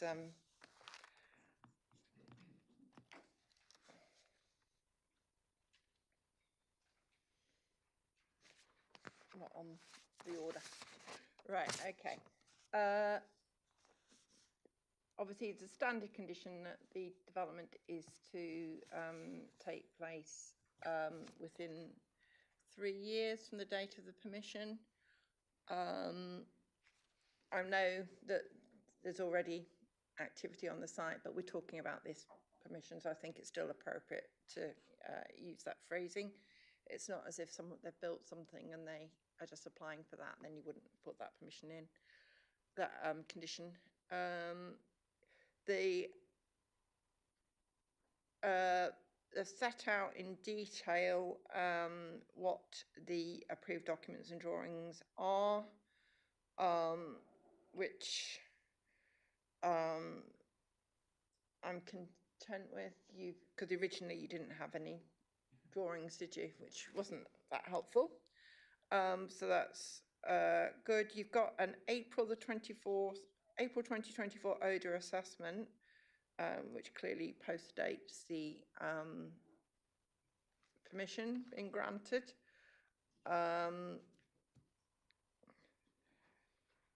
If perhaps the council could explain why that's the case. So as requested by the inspector, we shared the conditions with the appellants, and then that's the latest version of the noise assessment that has been presented to the inspector that you were working off of yesterday, I believe. So that was the one that was spoken about yesterday. Now, yeah. In terms of obviously for members of the public who may have obviously made their representations on that evidence, have they seen that evidence? Obviously, it's been discussed, but has it been in the public arena? Yeah, it was available on the council's website as part of the appeal documentation. Yeah. Right. Okay. Yeah. Right, okay. So that's. Thank you. Okay. Sorry, can I make one point? You can, yes. And it's just on the north elevation. Of course, that actually shows the location of the flumes. Yeah. So I think in brackets it could be confirmed because obviously that plan we can't fully carry out if we're going to comply with a new condition. The council's given me a piece of paper. Jason, please check the following. Yes, it is. And that's just a separate thing. So I'm going to come to that yeah, we could put that one straight under there. So the new condition is, just read out for people, notwithstanding the details shown on plan reference 25A 2001 18E, which is the one that was dated June, yeah. The exact position of the extraction stack shall be submitted to and approved in writing by the local planning authority prior to first use of the Norden building hereby approved. The development should be carried out in accordance with the approved details. So that was basically Councillor Barber, just to, because you weren't here, there was discussion about where the ventilation and the extraction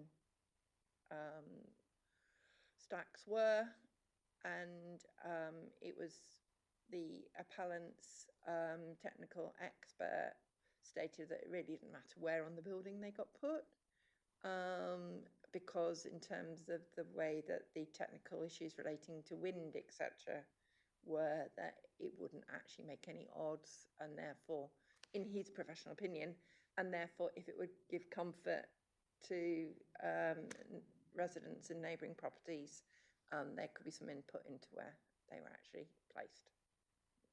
That's a fair summary, isn't it? Yeah. Okay. So that's going to be, just to make clear, I'm going to put that 2A. Okay.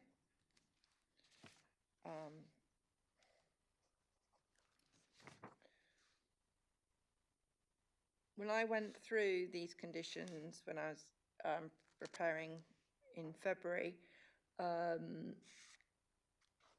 felt that condition 3 could be slimmed down, but I don't think that makes any, none of you will be worrying about that, will you?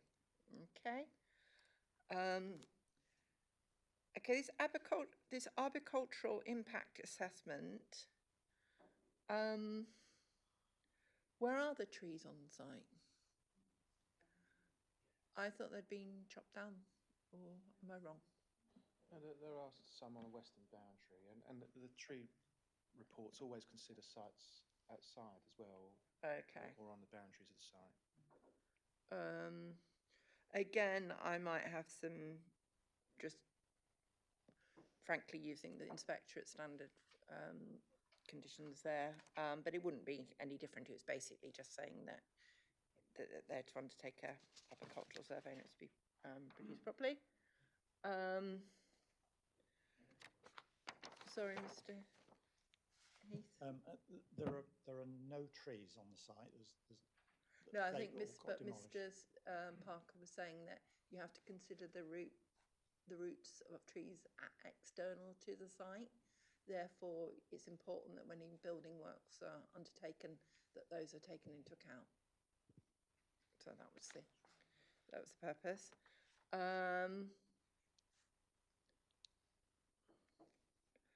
Again, in terms of the contamination condition, I had some wording changes, but I don't think either parties would be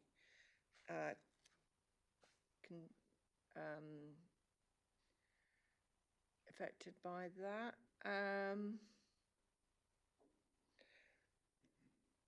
Right. I wouldn't put the construction method statement here. At number 5, I'd move that in order.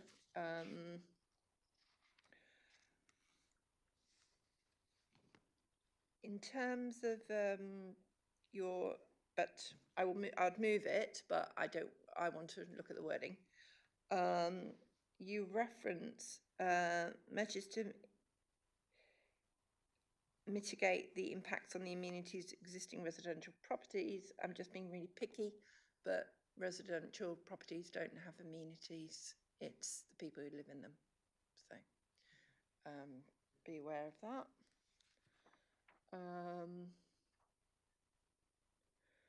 Okay.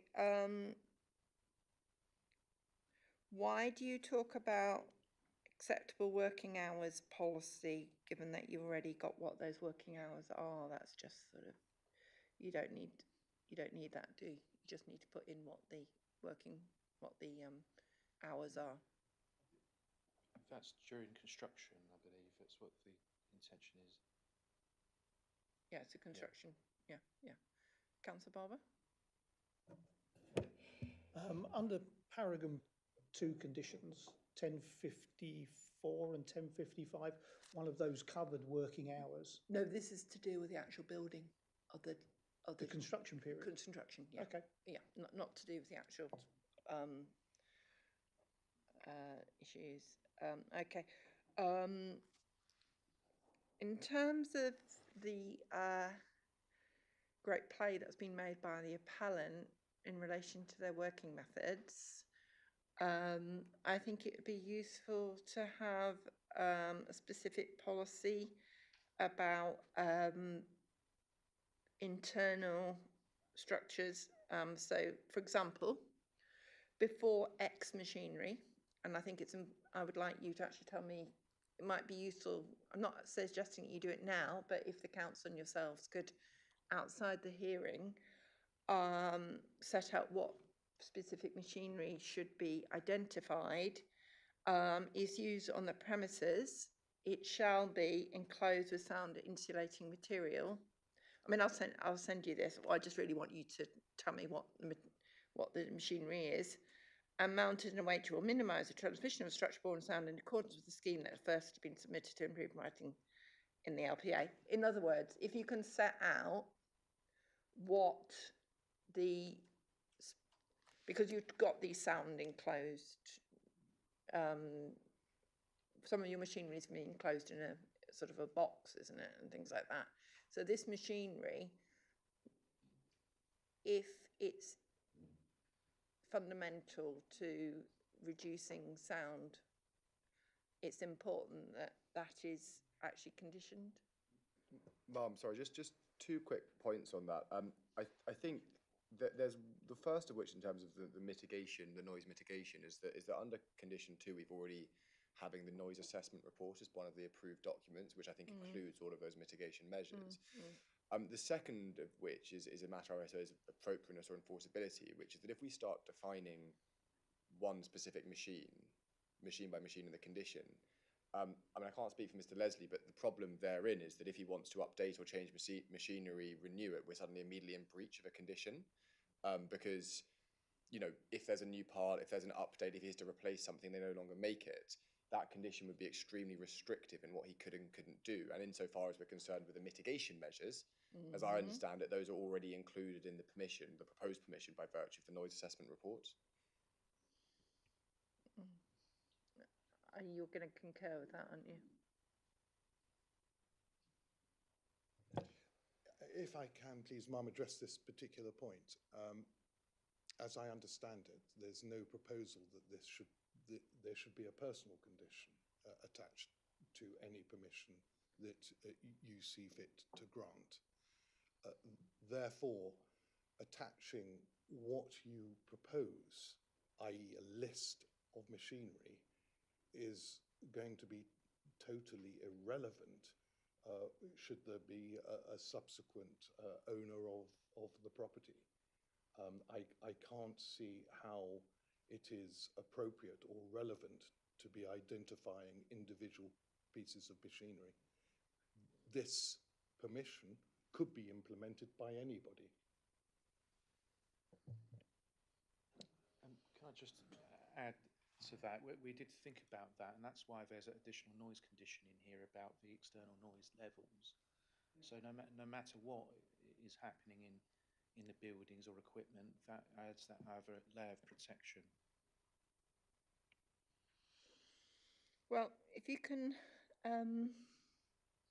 indulge me, that would be appreciated. Ms. Collins? Can we indulge you by, because what I would personally recommend is that because the points are covered in the acoustic report on the individual elements, so rather than condition, would it be okay with you if we suggest a condition that rather than conditioning the individual parts of machinery, we condition the individual sections of the acoustic report, which is what we would normally do in this scenario as a council?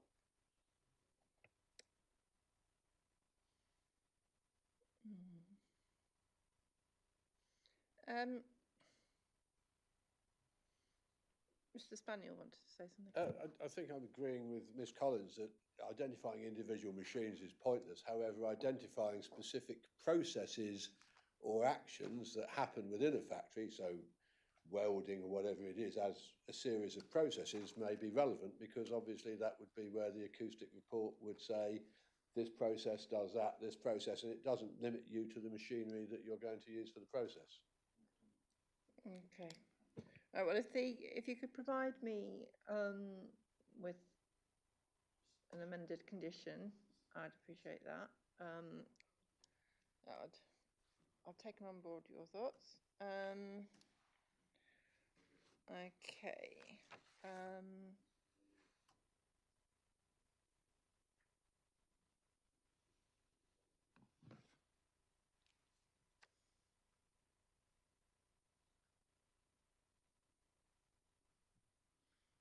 I'm okay with your condition 7, which is the visibility displays.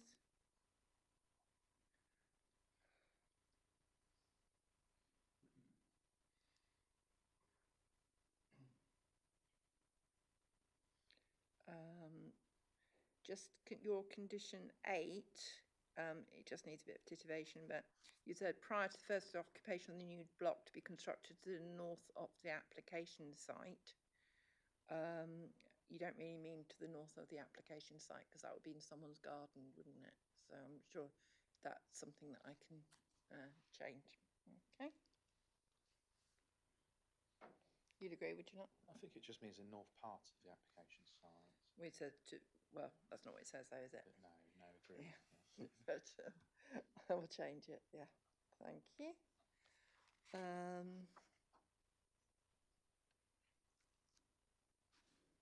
Okay. Condition 9, prior to commence of development, the applicant shall submit to the local planning authority an HGV management plan for the site.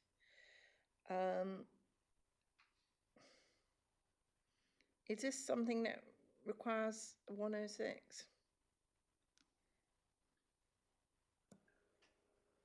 No, I don't think so. It's just like any other management plan that we would submit. Is this still the construction phase we're talking? No, it says Right. prior to I'll read it out to you. Prior to the commencement of development, the applicant shall submit to the local planning authority an HGV management plan for the site. The plan shall thereafter be implemented as approved and make provision for monitoring of the approved arrangements during the life of the site, ensuring that all drivers of vehicles under the control of the applicant are made aware of the approved arrangements. The disciplinary steps that will be exercised in the event of default. Appropriate signage details to be agreed with the local highway authority and erected, advising drivers of the vehicle routes agreed with the local authority prior to first use of the development approved. Now, my understanding is that you aren't actually going to. How's that going to be implemented, Ms. Collins?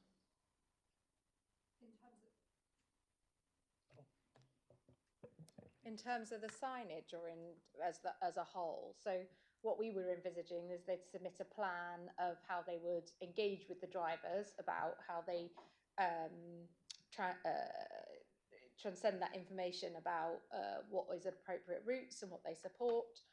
And with the appropriate signage, that would always be on highways land. So we wouldn't need a Section 106 agreement, because that would be on highways land. So, highways have recommended the condition, so they've committed to the agreement of having the signage. So we wouldn't need a Section 106 agreement, because we wouldn't be placing that signage on third-party land, and Highways Authority have asked for that signage to be done in agreement with them in terms of positioning. And obviously the enforcement element would be, are the signs there in the positions that have been agreed on the plan with the Highways Authority? Has the applicant submitted the evidence to demonstrate how he will engage with the individual drivers? I guess the bit that potentially could be missing here is similar to what we'd use as a holiday lets, where we ask them to keep a log of that information and how that is distributed, and then the local authority could request that log within 7, 10 working days. So that's just to ensure that, say, on an annual basis, they then re-flyer their drivers with the relevant routes. That may be the bit that's missing. Just to confirm, the monitoring, we're assuming that's the applicant. It's not for the council to monitor. So it's the plan would involve how the applicant would monitor this. You monitor it, and Yeah. then you set out what that's required. Being very picky, you can't really talk about something agreed with the local planning highway authority because it's not in your gift. Yeah, yeah. Councillor Bowles. Thank you. Just a sort of minor detail, but I think it's relevant. It's important. Is that the wording on the original condition was that the applicant shall submit to the local planning authority an HGV management plan for the routing of HGVs to and from the site. I think that bit didn't come out just now. The actual for the routing of HGVs to and from the site. Just wondered why that was left out. Because it's not related to the development per se on the site. Okay. So this is just for on it the would site. have to be a 106 if you wanted to do that. Right. Yeah. And Mr. Svania. I think I raised yesterday that Ms Collins acknowledges that this sort of condition isn't actually enforceable. I would add to that. No, I didn't. I think she was talking about routing. What this is. So an HGV management plan would be an instruction from the Eastern Attachments to drivers under their control, which would say, here are the routes you will take to our site. Is that... No, but the way it's worded, whether you think it's worth anything or not, is advising. Sorry, yeah, okay. However, an awful lot of drivers will not be under their direct control, but be working for third parties, moving stuff in and out from docks or elsewhere. And one of the big concerns for our village is having something which is unenforceable doesn't stop HGVs driving through Caston, which is wholly unsuitable for them. We did suggest a number of mitigations that could be undertaken, but would require highways approval, such as chicaning no HGVs apart from loading, unloading, etc., etc. But that would be quite a significant and onerous condition for them to undertake with highways to ensure that we don't get HGV traffic as a result of their development. I think then we'd then go back into this sort of the vortex of fallback position. So this, I think, from my understanding, is that this is seen to be the best that the council can achieve in the context of a fallback position. I will put it on record that it is wholly inadequate, please. Yeah, I mean that clearly is an issue, but I think that's that's fine. If it makes a record, I'm happy with that. Yeah, I think that's would that be a correct summation of the point? Yeah. So as it stands,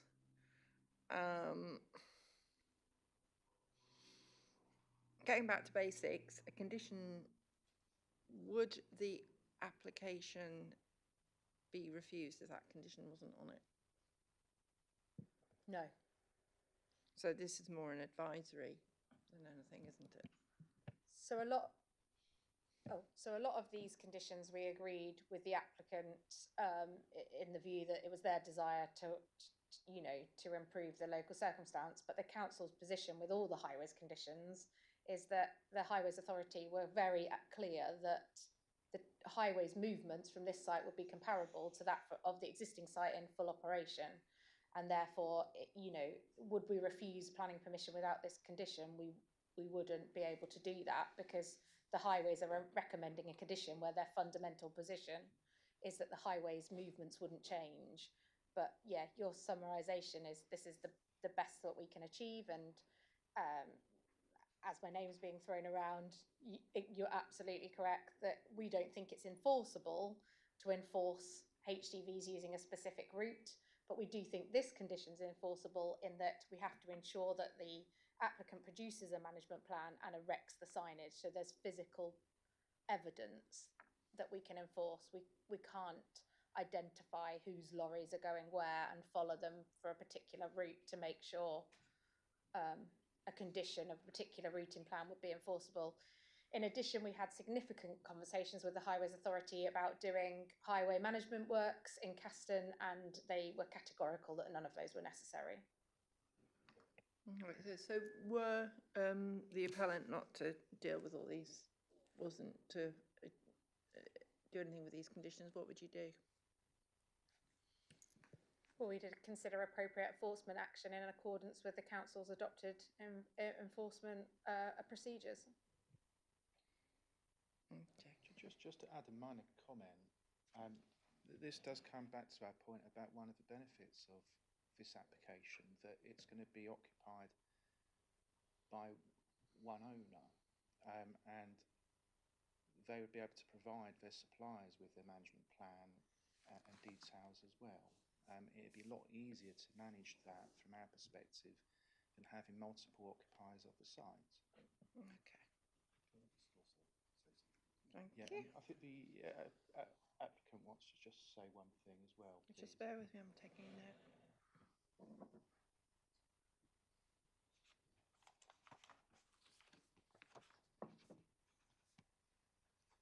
Yep. In essence, we've already implemented a management plan to the site. We have been recording all the HGV activity on the site to date from the end of November to the present day. We record who's coming onto the site, when they're coming onto the site, whether it's an articulated HGV or whether it's a fixed rigid, whether the goods are coming into the property or out of the property, and the routing that they're coming onto the site and leaving the site on.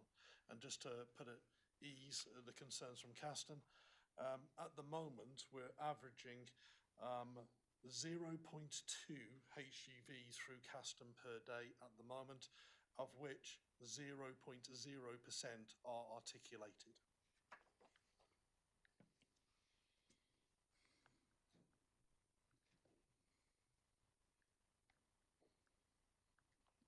Okay. Thank you.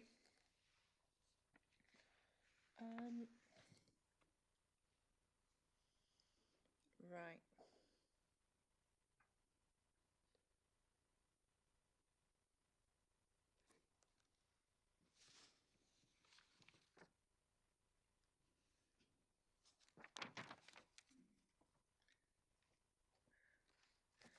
So, this is where I have to say I got a little bit confused. It's condition 10. The development hereby permitted should not operate outside of the buildings, outside of the hours of 6 a.m. and 18 o'clock, 1800 hours Monday to Friday, 8 a.m. to 12 on Saturday, or any time Sunday, bank holidays or public holidays. But then you say no materials shall be, no plant, no materials shall be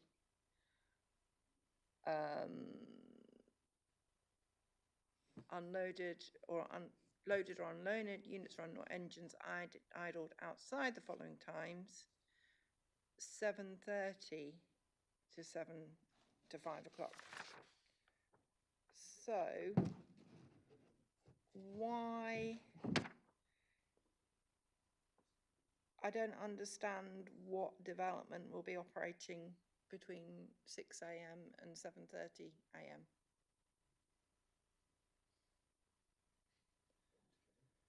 Please, because I don't understand. At present, and this was a reflection of where we were presently, between the hours of 6 o'clock and 7 o'clock, although it's more towards 7 o'clock in reality, managers and staff arrive to conduct pre-operational safety checks and equipment checks, which are conducted internally before the operation starts at 7 o'clock. The additional condition that we were proposing was that we wouldn't operate loading or unloading of vehicles until 7:30 to allow another half an hour buffer for those operations which are external to the internal operations. Right, okay. I still don't understand. You have to bear with me on the basis that I like my food. The development hereby shall not operate outside of the buildings. So that's clearly outside a building. Outside the hours of 6 a.m. and 6 p.m. Yep. So that implies that you can do something at 6:05, correct? No, outside. Yeah. Yeah, not outside of the building. Oh, yes, it The not development operate should outside. operate not outside the building. Yes. Permission shall not operate outside the building. Shall not operate outside of the buildings. So in the yard, it shouldn't operate. They get an extra hour to work inside. Yeah, but reading that doesn't mean. It's sorry, I can. Yeah, in hindsight, yeah, because it says the development hereby shall not operate outside of the building, outside the hours, which basically means you can operate between 6 and 6. But I entirely agree with you, and I think probably the way to reword both of these is just to have a positively worded condition. You know, any indoor operation shall be between X and Y, any outdoor shall be between X and Y. Yeah, exactly. And then if that's the case, what is X and Y? Because 6 a.m. seems, particularly if it's outside operations. It's not outside, that's inside. And that's what's in the noise assessment. So, should we just confirm? No, number 10 is that shall be permitted not to operate outside of the buildings. Yes, so the business should be running in the outside areas, outside of the hours. Should we just start again? I think. Yeah, if you could, because it's as clear as mud, So to be honest. I think Mark, Oh, sorry. Mark, I think you're entirely correct, and I think they are actually, as currently worded, contradictory conditions. There's two elements of them. I think my understanding is what it's meant to say is indoor operations shall be between 6 and 6 Monday to Friday, 8 and 12 Saturday to Sunday. That's right. And then the second part shall be outdoor operations are permitted between 7 and 5:30 Monday to Friday, 8 and 12 Saturday, Sunday. I think that's what it's trying to say. But I agree that right now it's the first alone does have that effect, but then it gets very, very confusing. I mean, it doesn't make sense. I think that's the solution, though. Right, Councillor Barber. I don't have all the iterations to hand of the working hours that have been applied for during the application, but this appears to be far longer than any of those that have previously been countenanced. The previous occupant of the site had variation conditions, either 1054 or 1055, that limited his hours of operation fully, whether indoors or outdoors, because people arriving and slamming their car doors at 6 in the morning is unpalatable. And that would be the minimum that the parish council would seek to see carried across, so that we had the same protection from noise early in the morning and late in the evening that we currently had.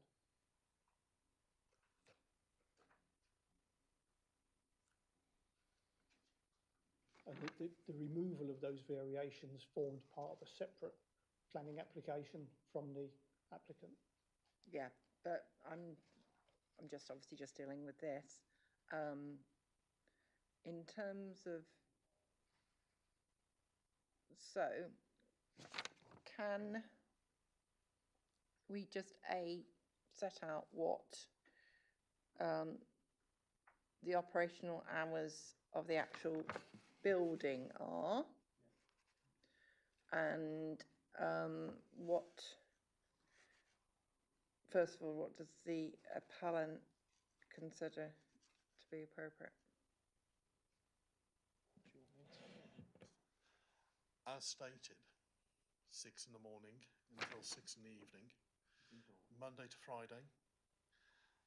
8, Six to six 6 till 6 for the building operating internally, indoors. internally, but in terms of all the evidence provided by your noise consultant guy, he was waxing lyrical about how you could go and have a gin and tonic, and it would be. So you're basically saying between 6 a.m. in the morning, whatever noise will be happening till 6 p.m.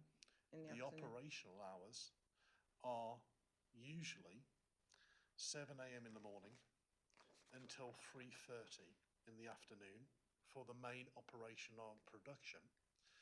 The office hours are obviously extending beyond that because we have people on the site till 5 or just after 5 usually. If we do run any overtime as necessary, it is usually done at the end of a working day. So it's instead of finishing at say 3:30 p.m, it finishes at 4:30 p.m. So what we're trying to demonstrate with this is that we have sufficient time in the morning to have access to the site to both set up for production starting at 7 o'clock and also after the end of a day, working day, that there's any operations that need to do to close that production, that we have sufficient time. So could it be worded to differentiate between setting up and the actual running of? We have no issue with that being worded into the condition because those are the hours in which we operate and we're happy to do so. So you set up, someone can come in on site at 6 a.m. to set up production? Or if we say pre-production preparation.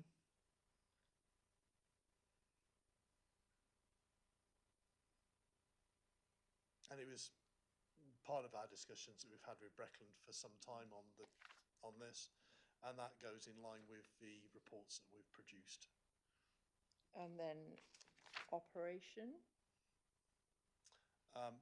Production operation Between 7, and you could even specify 5 p.m, and then you've got an hour each end of a day in the 6 till 6 for us to do the work in preparation for and post production. And no, and the outdoor element? The condition that we proposed for outdoor operation was that we wouldn't be unloading or loading vehicles or operating outside, which is really the sum of transporting material and also the vehicle loading and unloading until 7:30. And that was just to give an extra half an hour buffer between the start of production and any external noise that we would be producing through the loading and unloading of vehicles.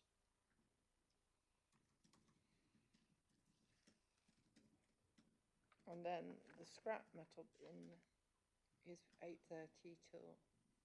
Yeah, 5. and that was another one because it was identified within the acoustic report that we discussed yesterday. It was felt appropriate that as the peak load noise of scrap metal, that should be done from 8:30 to allow people good time to get up in the morning without hearing that. And these were in discussion with the council, something that we felt were operational, we could implement, and we're happy to be with, and you know, it was really at our suggestion trying to reduce any impact on the meeting. Okay, so operation is 7 a.m. to 3:30, you say? That is our usual working hours. That's the But we talked about 7 till 5, was that right? 7 till 5 allows us any overtime as per necessary. Okay, Mr. Heath, I see that you want to come in. I mean, obviously, bear in mind that obviously these conditions are to ensure that were the appeal to be allowed, that the business could actually operate, because obviously they're not going to put in a scheme and they work 4 hours a day or something. That would be sort of absurd. However, it's clearly whether I consider that it, because obviously I have to balance whether you can actually make those conditions, what the impact of those conditions is, if that makes sense. So it's, please bear in mind that doesn't mean that I'm actually necessarily going to allow it or not allow it. I'm just doing it. So I think we Heath, just stressed that the ability of the business to operate should not be to the detriment of the amenity of the local residents. Well, I mean, that comes down to the crux of the decision, isn't it? And that's something that I have to determine.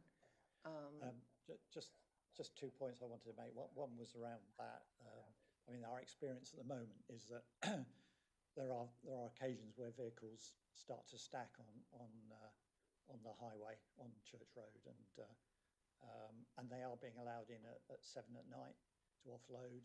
There's been occasions, so it's going to be very, very difficult to manage.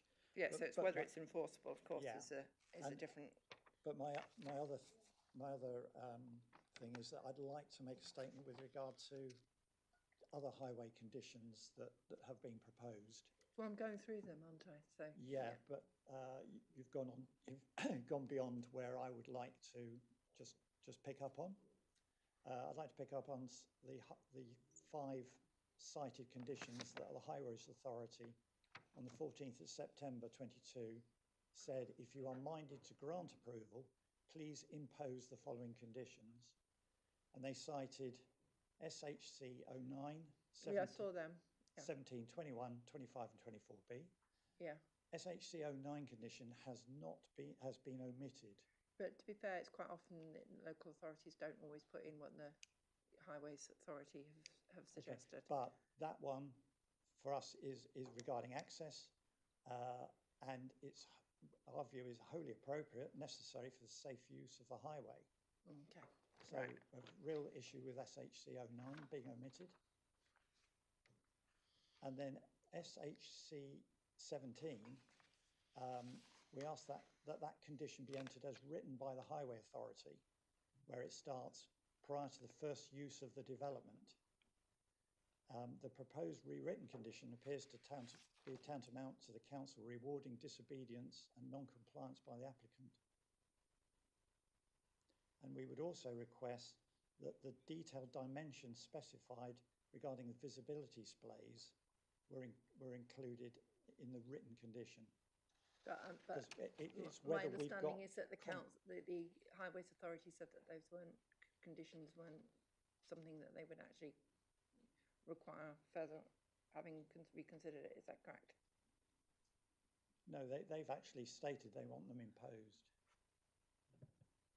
Ms. Collins, please.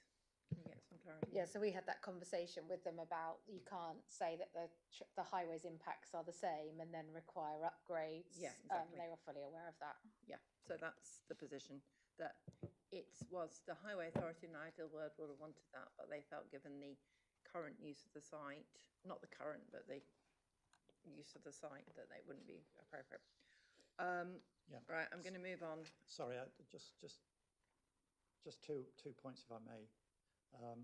It is about prior to the first use of the development, because, as you know, the operation is currently cocooned onto the site. No, but it's to do with the development hereby permitted, i.e. the new building, not what's happening now.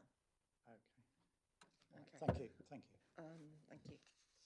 Sorry, I know you're looking. I've only got one point, Madam. The setting up a factory, which I have a lot of experience of, basically means coming in and switching things on. So all of the fans and extraction systems and stuff, you make sure they are working so that when the operators arrive at 7 or 7:30, they can start work. So the background noise will begin when the first people arrive on site. And again, when everything's finished, switching things off means that I think we described as it wasn't inaudible, therefore there's an audible noise from 6 till 6, potentially, if that condition is granted, which I would imagine is not going to be to the benefit of residents. The other thing you alluded to yesterday is how do businesses grow and expand, as particularly when they've spent a lot of money on capital. And the answer is they extend their hours.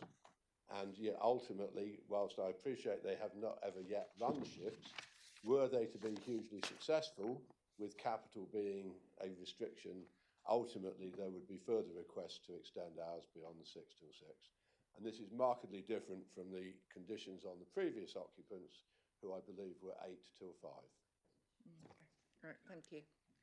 Can we move on, please?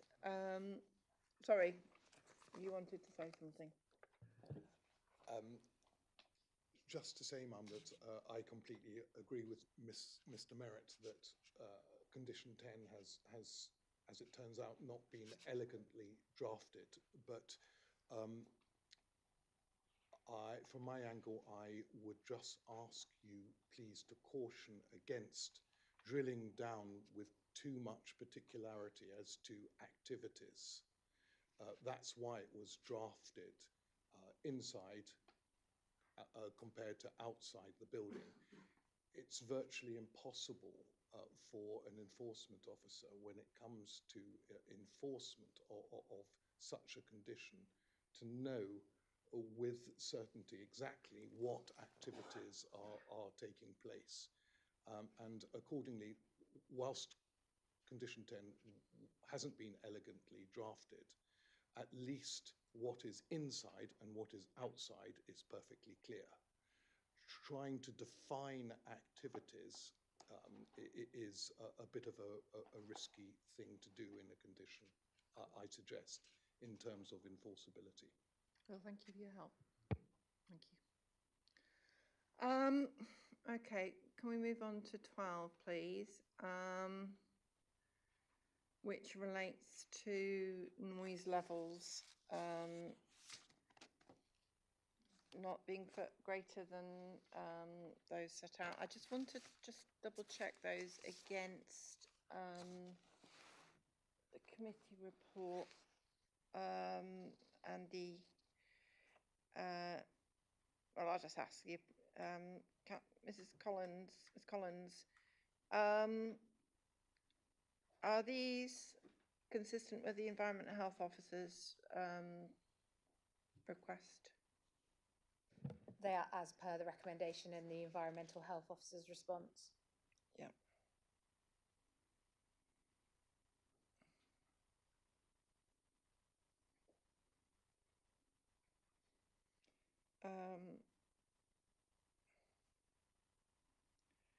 So, if we look at the third bullet point, just help me on this.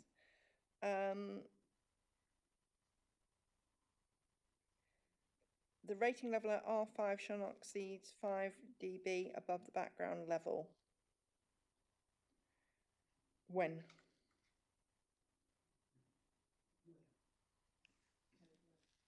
During operation. It doesn't say that.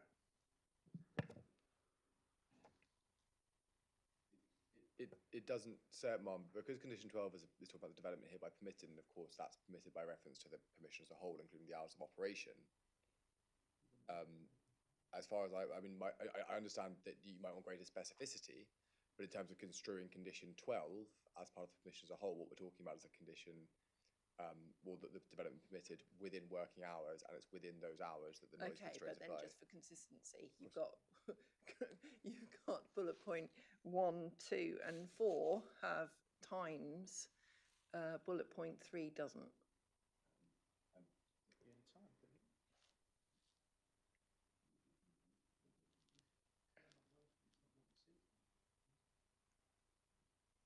Well, I mean, my view, and I'm really hesitant about giving a view on conditions like this, because I know it's really a matter for the authorities' enforceability. My view would be that none of the bullet points should reference the time, but they may have a different view on what's most appropriate for them in terms of what they can and can't enforce. Because obviously, if we're talking about at any time, we're including times when the development isn't operating, which is not something within the gift of the site. But I don't want to tread on their toes as to what they prefer.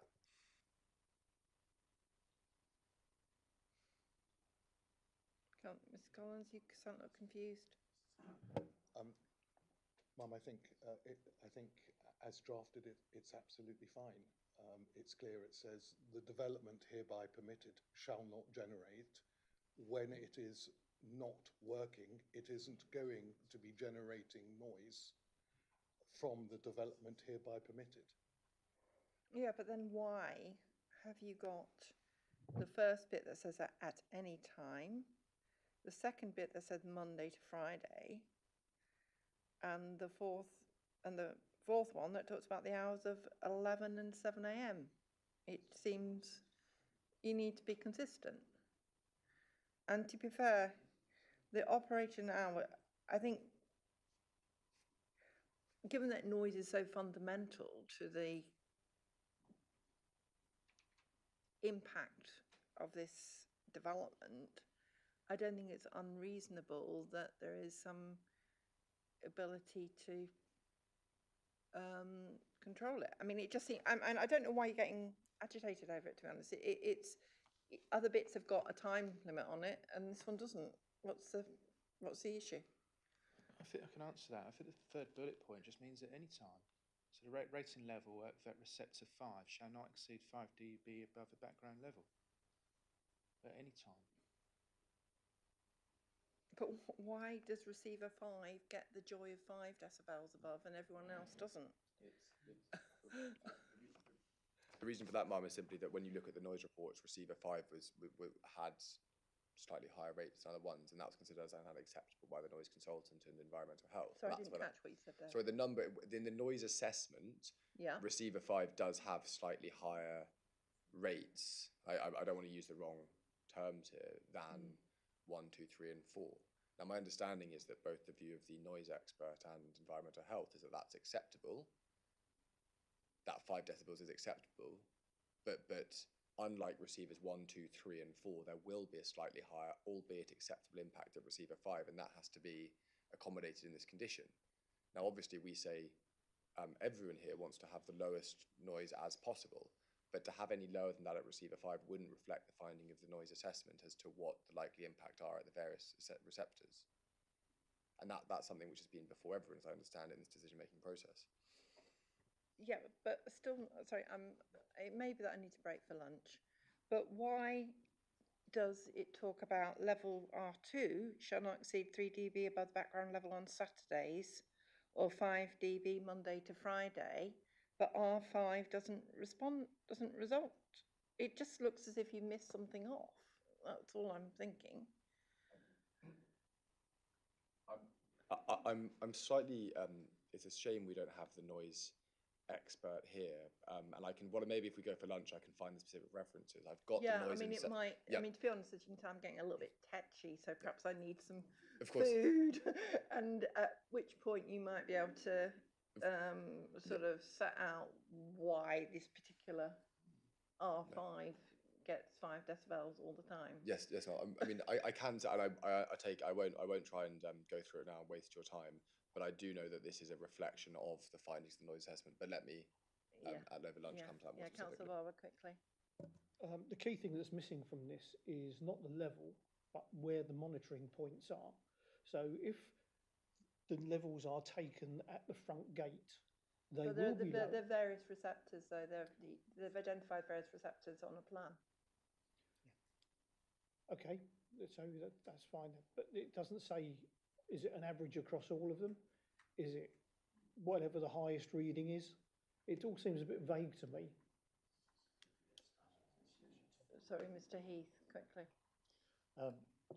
Certainly Breckland Council noise level conditions for this type of planning application in a residential area has consistently been set at background levels in the past.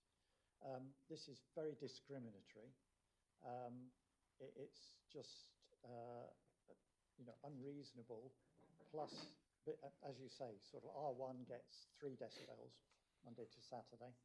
R5 gets a full 5 decibels. And there are, because that reference is not really precise, there are other properties around that presumably have got no protection at all. Yeah, I think on the basis that frankly, we're all sort of talking about something that the noise assessment expert could have told us, or it's just a typo. I think it's best if I adjourn now, but I'll ask the appellant to try and work out what's going on here, because you can see, can you not, that there is some inconsistency between the 4 bullet points. Mum, again, I'll address the specifics after the lunch adjournment. But my understanding is before this and now is there's the inconsistency is a direct reflection of the findings of the noise assessment as considered by the environmental health, because different receptors will have different impacts. Now, all of those impacts were considered acceptable, but all that this is doing is trying to ratchet down. So saying rather than 5 everywhere, it's saying 3 where there will be 3 and 5 where there will be 5.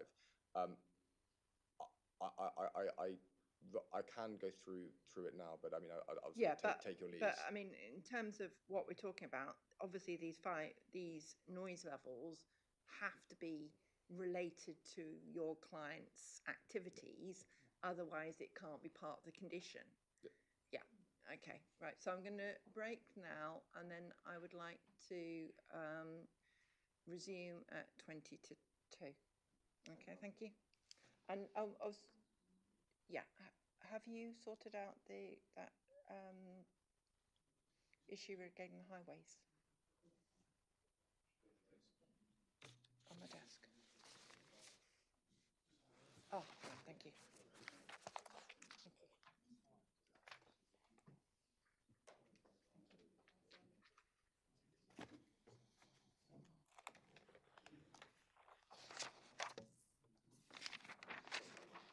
Yeah.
It's 1:40 and I'd like to resume today's hearing in relation to Eastern attachments.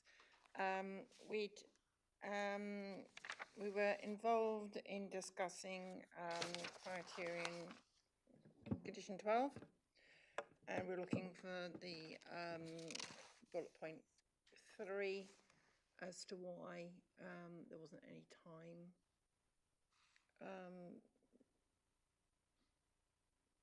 It wasn't affected by timing. I'd ask that you speak with your noise assessment gentleman and come back with any reason why that was the case. Yeah, the answer is that it's at any time. And that was agreed with the council's environmental health officer.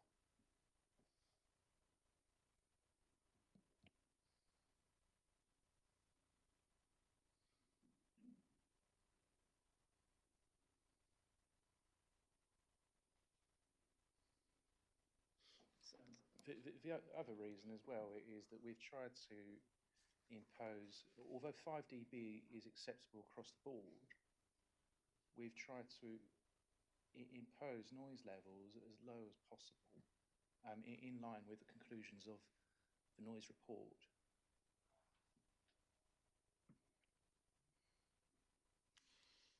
Right, I looked at the noise report over lunch, and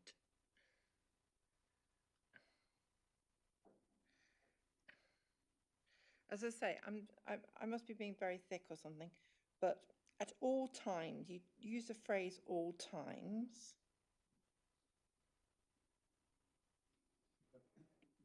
If I can help on this, Mr. Parker's answer is right, that in terms of the original question you asked, the amendment that should be made is that bullet point 3 should read above the background level at any time. That accords with the response from the environmental health officers in the committee report for the 12th of March 2024. And you'll see specifically, I know it's not, you don't have a PDF, but it's PDF pages 13 to 14. I've got the report here.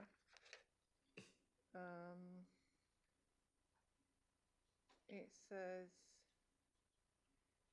anything more than 3 decibels above background level will be unacceptable during what is deemed to be nighttime hours. And then the penultimate paragraph on the thing is that states levels of over 5 decibels above the background levels are likely to be an indication of adverse effect. Yeah. And it states it's most put in the context in the applicant's noise report argues that ambient noise levels are sufficiently high as to mask the +5 decibel effect. And then it says, I also note the noise is within the normal working day unless the change to working hours is agreed. So if you just go to the paragraph above that, starting, so that's the one which starts with regards to the objectors. Yeah.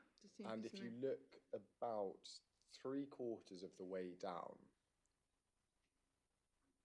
you'll see a sentence starting at 6 lines from the bottom, the sentence undertaken. It then goes, the new development will not affect the background levels, but other changes might, which mean that even if the background levels become lower or higher, development can still only operate at 3 or 5 dB above it. Yeah. So that variation, 3 or 5 dB above it, as I understand it, is a reference to the conclusions of the noise assessment, saying at various receptors it will be up to 3 or 5 decibels above it, depending on what receptor you're looking at. And it's that endorsement of the noise assessment, receptor by receptor, which has been reflected in this condition. So this condition is just reading through the environmental health officer's response on the one of the earlier versions of the noise assessment.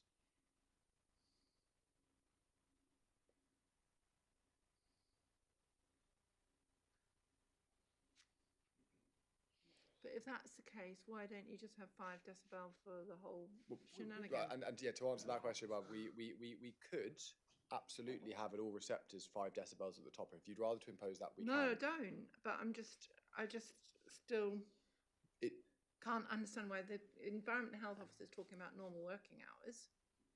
he references normal working hours in his Yes. consultation response, and normal working hours seems to be, to some extent, reflected between between 23 and 7 a.m. in the morning, between 11 and 7, it's nothing above, it's no more than what background level is. Then you're talking about at R5 shall not exceed 5 decibel above the background level. It just Yep. I mean, I will go away and think about it, but it doesn't make any sense really how it's been. I know, I understand that, Mum, and I take your I take your point, and I think I've been very slow so please do forgive me for that. The first 3 bullet points are only meant to cover the working day. So when it says at any time, it means at any time during which the business is operating. Yeah. So what this condition is, and I think I'm finally there. So I do apologise. What this condition is trying to say is, well, what is the lowest we can keep noise impact throughout the 24 hours of the day? 4th bullet point, that between 11 p.m. and 7 in the morning, no increase in noise, and that's reflected by the fact that there aren't to be the main operations carried on during those times. Non-operational, therefore, no rise in noise. Mm-hmm. And then during the working day, so bullet points 1 through 3. So in other words, between 07 and 23. Well, it shouldn't be 23. It should be 07 and 6 or 7 or whatever we've just agreed. At various receptors, the maximum level should be set at either 3 or 5, depending on whether it's a weekday or weekend. So for receptors 1, 3, and 4, but Monday through Saturday it will go no higher than 3. For 2, Saturdays it'll be 3, whereas Monday to Friday 5, and 5 Monday through Saturday 5 decibels. So it's maybe slightly inelegantly, but trying to capture that point. I mean, it's taken a very long time, but why can't we just say Monday through to Saturday? Yes, we can. Just so it makes sense. Yes. So it makes sense, because as it stands, it didn't make sense. But the other issue, which is obviously again significant, is why are we talking about the hours of 11 and 7 when the business isn't operating outside those hours? It's where I take that from. Sorry, I think Miss Collins meant to ask. Because the WHO guidance, where it says that noise levels are acceptable up to 5 decibels unless there's an adverse effect, doesn't include the hours 2300 till 7 p.m. because that shouldn't be any more than background level. It's all to do with those WHO guidance levels where 5 decibels is an acceptable level of noise, but it's not. It is not an acceptable level of noise between those hours. But you just told me earlier that because they're not going to work until those hours, that it's kind of irrelevant. So it's one or t'other, isn't it? I mean, I think it's just what you've got going on here is obviously the environmental health consultant is not in charge of the whole planning application. So this is a recommendation of theirs. Yeah, I know, but with all due right. respect, Yeah. and I hate using that phrase, sorry, I apologise because it That's okay. doesn't sound very respectful, does it? I'm sorry. The council and yourselves are the people who put the conditions together. You're aware when your client is intending to work his factory. Therefore, on that case, on the basis that he clearly cannot be held responsible for what happens outside his working hours, surely, what's the relevance of 11 and 7? There's no relevance whatsoever, is there? I think the relevance is, and this is where we need to be. I need to be cautious because I'm sorry. Is in the environmental health officer's response. It's Miss Collins' point. It says, and this is the paragraph I referred to, taken with regards to the objectives. Yeah. It's the second sentence goes, the background level is a recognised calculated value that represents the background level. it, i.e. the background level, is calculated using a weighted sound without the subject noise included for 90% of a given time. The time is dependent on whether it is daytime 7 till 11 or nighttime 11 till 7. Yep. So as I understand it, or may understand it, I think what may be going into the calculation of background level sound there is the time which we're operating in, i.e. is it 11 to 7 or 7 to 11? So part of the background level calculation, which is part of the enforceability or measurement of this condition, is what is the background level noise? And because what goes into that is a weighted sound for 90% of a given time, it is relevant to look at 11 to 7 or 7 to 11 because that's what's being put into the equation here. Are we using one measurement or another? It's not actually whilst we are obviously trying to restrict the impact, any impact that may be had on residents, the way we measure that, as I understand this, is to do with background levels and a weighted sound, and that's why we have the window between 11 and 7 and 7 and 11, and to change that would be to run contrary to what appears to be the basis on which this is calculated. Yeah. Okay, I understand An alternative. that, but on the basis that you're saying that because you're going to be coming into the building at 6 o'clock and turning the lights on, that you may be causing some sound. Is that right? Well, I think what we're saying, Mum, is and therefore you need to make sure that it doesn't. It's a higher threshold between 6 and 11. I think what we're saying is that WHO guidance means that we are assessing either daytime or nighttime. Yeah, and this is nighttime. Yeah. And that's why we have these timings in place. That being said, this is one of a suite of conditions which are controlling noise and other impacts, including operation hours. And yes, I agree. It is important that we have that 23 to 7, that 6 to 7 window control, because as you say, there are going to be some, I think, to use the word pre-operations, I think we have put up. Now and so those need to also be controlled, and that's why we have that catch-all bullet point 4 to make sure that any noise is subject to the appropriate background level calculation. I mean, it's obviously at your discretion to reword this as well. Yeah. Okay. Right. I will see what I can do, but as I say, at the moment, I think it's a bit open to. Sorry, Councillor Barber, I'm going to have to move on because we've got to.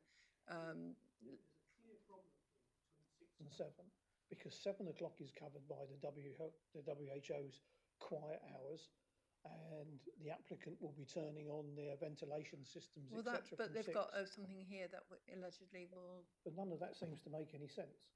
No, but I'm actually understanding what they're saying. Yeah, in terms of between 11 and 7, they're saying the background level is lower, therefore the threshold is higher of what the requirement that they have to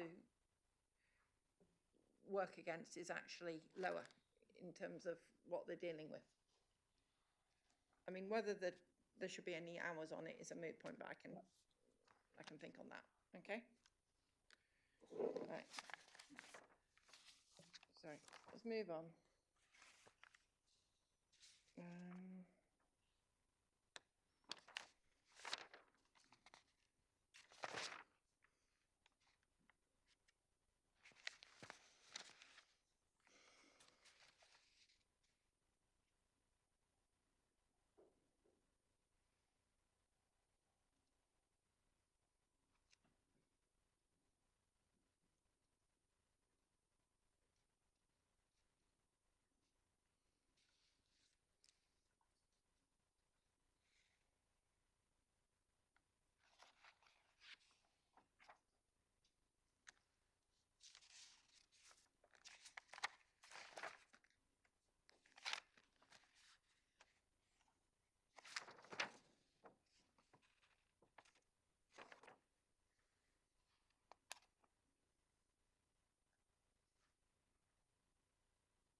you've got some tailpiece elements in some of these conditions, but I can deal with them. And that is enough, I think, on that. So we can move on. Sorry, Mr. Heath. Just one item which may be relevant. Currently, Breckland Environmental Health have commissioned a noise evaluation report on the site because of residents' complaints. That's not relevant to this, Okay. but thank you. But that will be issued shortly. Yeah, okay. Why would that not be relevant? Because surely? I'm dealing with what the permission as applied for. But surely if the Breckland have commissioned a report which relates to this inquiry and these... Well, it doesn't, because it relates... Surely should be relevant. No, because it relates to what is happening on the site now. It doesn't relate to what could the noise levels that would be when this development is actually built. Two completely separate things. Yeah, sorry, you're talking about the noise levels when it's built, yeah? Yeah, absolutely, nothing. So surely, you know, they're hogging the hill what's going on at the moment, so surely even if Breckland have commissioned a report, it still should be relevant to what they're doing now, because actually what they're doing now is probably what they're going to be doing when they're there. No, because it'll be in a different building. It'll be in a completely different circumstance because the building will be insulated, etc., etc., etc. It's a completely different ball game. So that's why I said right at the beginning, and I will constantly stress, I know it's very difficult to differentiate between what's happening now and what if the permission was granted would be happening. That's all I can deal with, is what would happen if the permission is granted.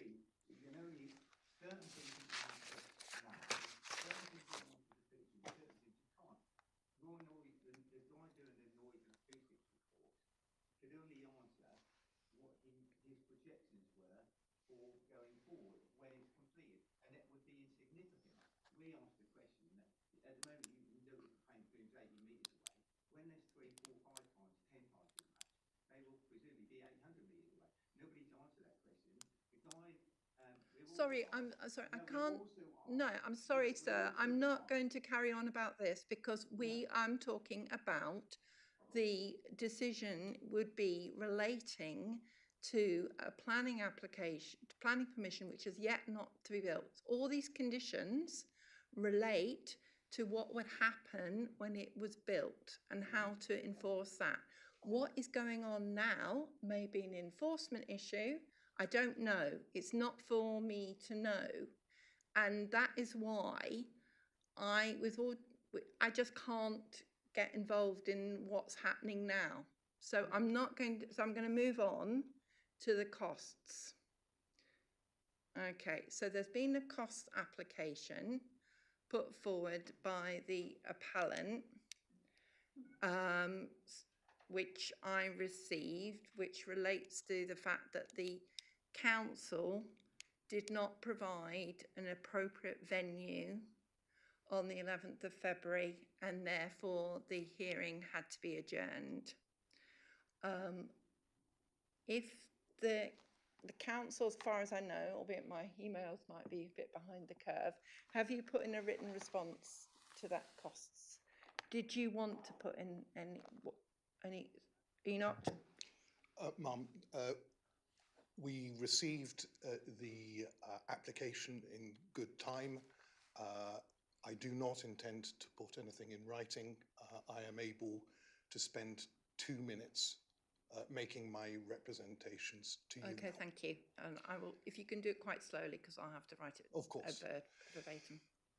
Ma'am, the easiest way of addressing this is to set out what happened from the council's point of view, starting with the date that was given by PINS. We were given a date in the normal course of events, and at that point, this council was not able to accommodate that date. So at no point, once we got notice of the date, was the council able to have the hearing here. Therefore, right at the point the date was given to us, we rang around. And at that point, bearing in mind that obviously the venue needs to be relatively local, there was no venue available to us that was able to offer live streaming or to offer microphone facilities. There was no venue. We made PINS aware of that expressly by email. And nevertheless, the date stood. So we were going to have, and did have, the adjourned hearing at the Watton Leisure Centre. Now, it is absolutely the case that the room that we subsequently ended up in was, as I said at the time, totally suboptimum in terms of space. And for that, at the time, I apologised on behalf of the council. It was clearly too small. And that resulted from a communication error between us and the leisure centre. However, if that lack of communication had not happened, we indeed would have been given a larger room at the Watton Leisure Centre. And regardless of that, there would not have been microphone facilities, apart from what someone memorably described as a karaoke machine. And we wouldn't have had live streaming. So even if we had had the bigger room at the leisure centre, the fact that people couldn't hear would have been exacerbated by the larger attendance and volume and area in the room.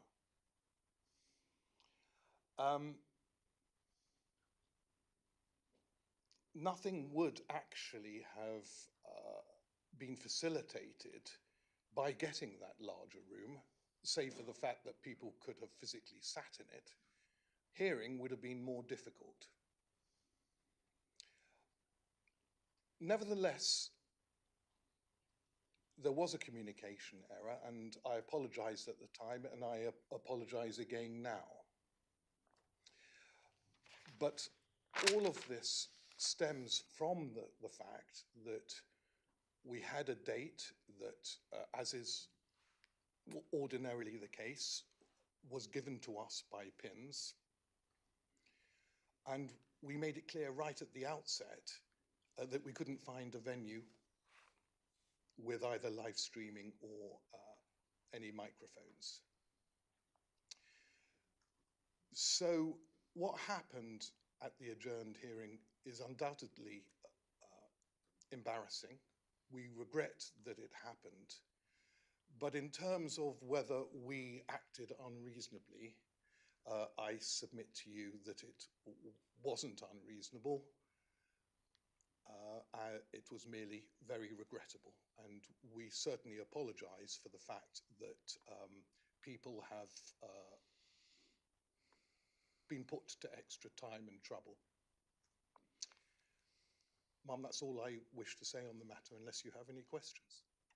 Obviously, I will check in terms of the email that you sent to the case officer, because to be fair, I don't have any recollection of that, because I have recollections of actually getting you to check, reminding you that it was actually required. So I will need to see what happened there, because it was clearly something that, on the basis that there was always an issue, it was always clear that this hearing was not going to be straightforward,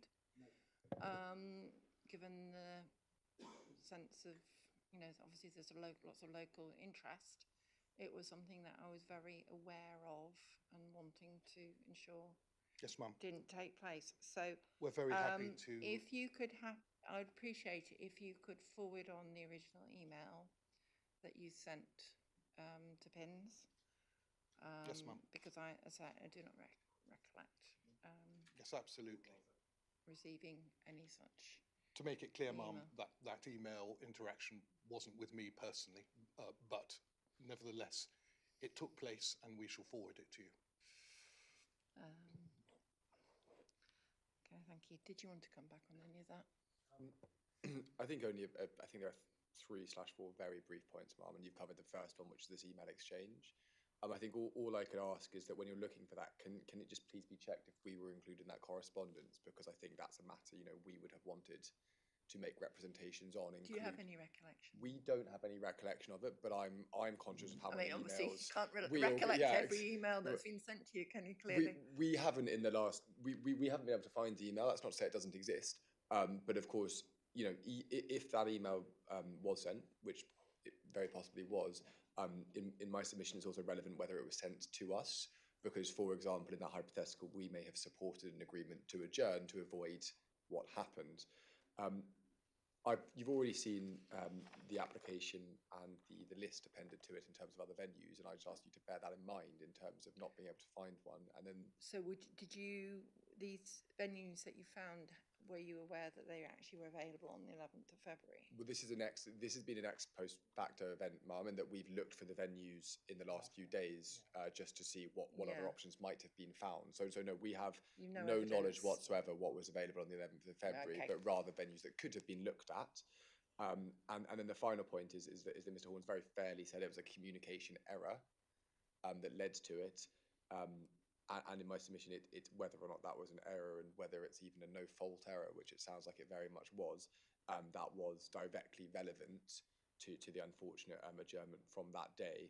And had that error not been made, it sounds like we could have got a bigger room, which, whilst suboptimal, would, as far as I understand it, have allowed the hearing to go ahead, or at least had a bit of a crack at it.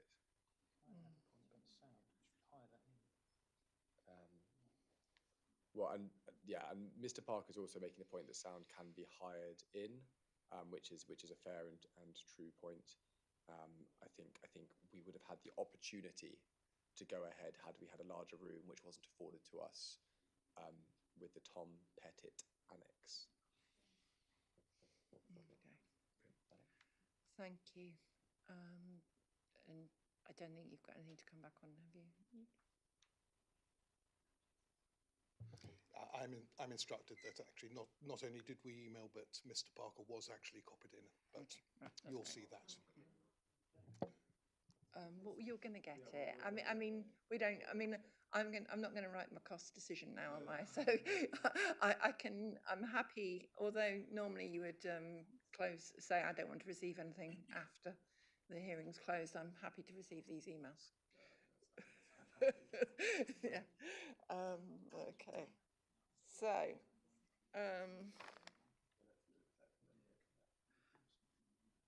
right, now I'll move on. So looking at the costs, we've done the costs application. Before I close, I don't really want to ask this, but I will, because it's I have to make sure that I leave with all the information in front of me. Is there anything else that anyone wants to say before we close? No. Okay. Right. Okay. In terms of the site visit, am I to meet you somewhere specifically? So on the bottom of that condition that we rewrote, I put a site itinerary, which starts at meeting at the entrance of the site, and there's plenty of car parking available within the site to use.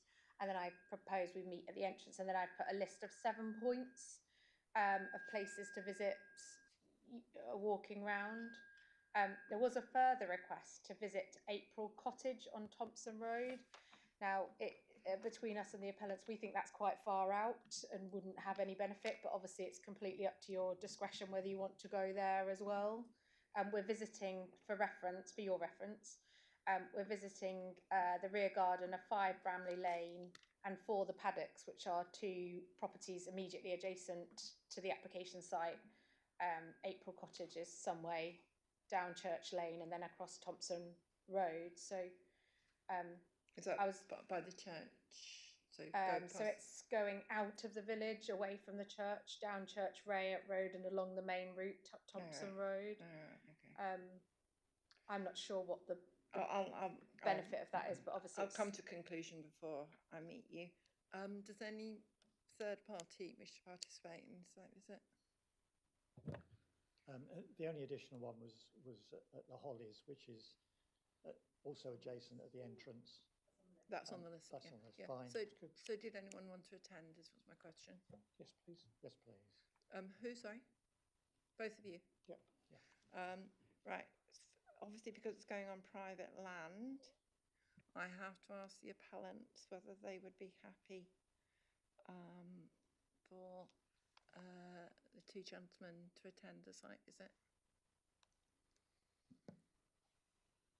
I think John's been around the site plenty of times. He is welcome to come around the site again. Both of them? Yes.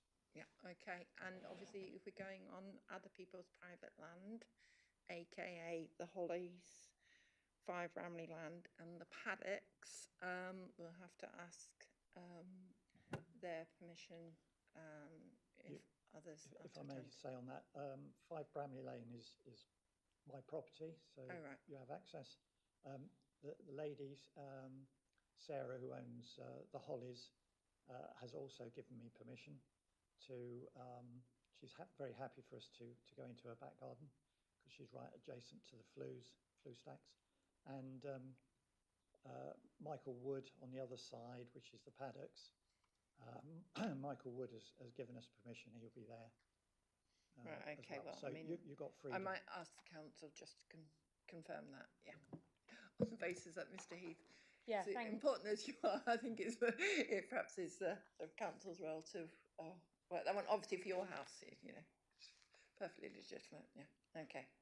Thank you. So as per the site itinerary, the Hollies is at the entrance to the site, so the boundaries are right at the entrance to the site, so we can walk completely around that without entering the Hollies. Right, so that okay. was as per my itinerary. And then Mr. Heath had already offered his garden at 5 Bramley Lane. Yep. That is quite a good viewing point for the site because Bramley Lane, you can't clearly get perspective of that Yep. northern boundary, apologies. Yep.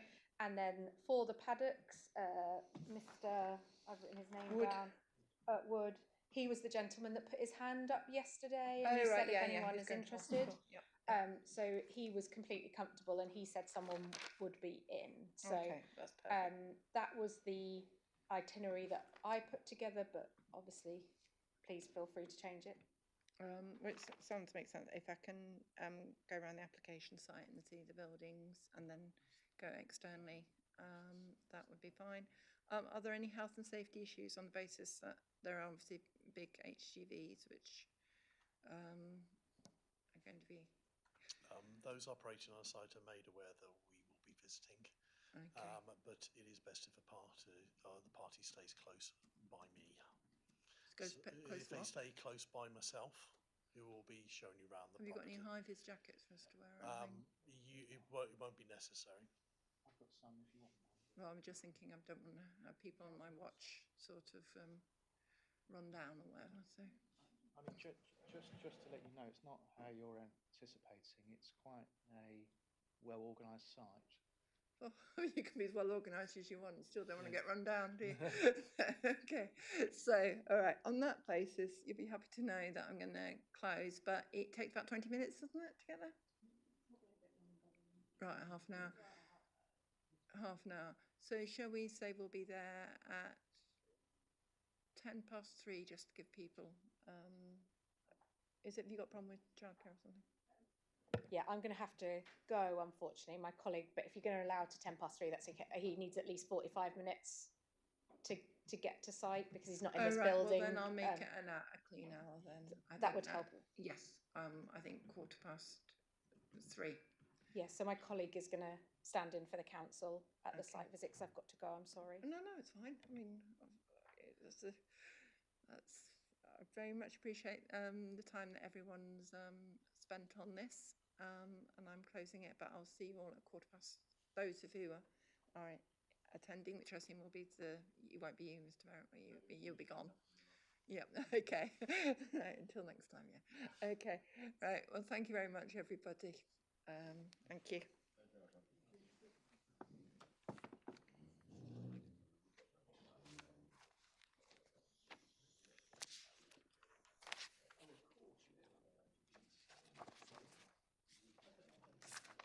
Thank you.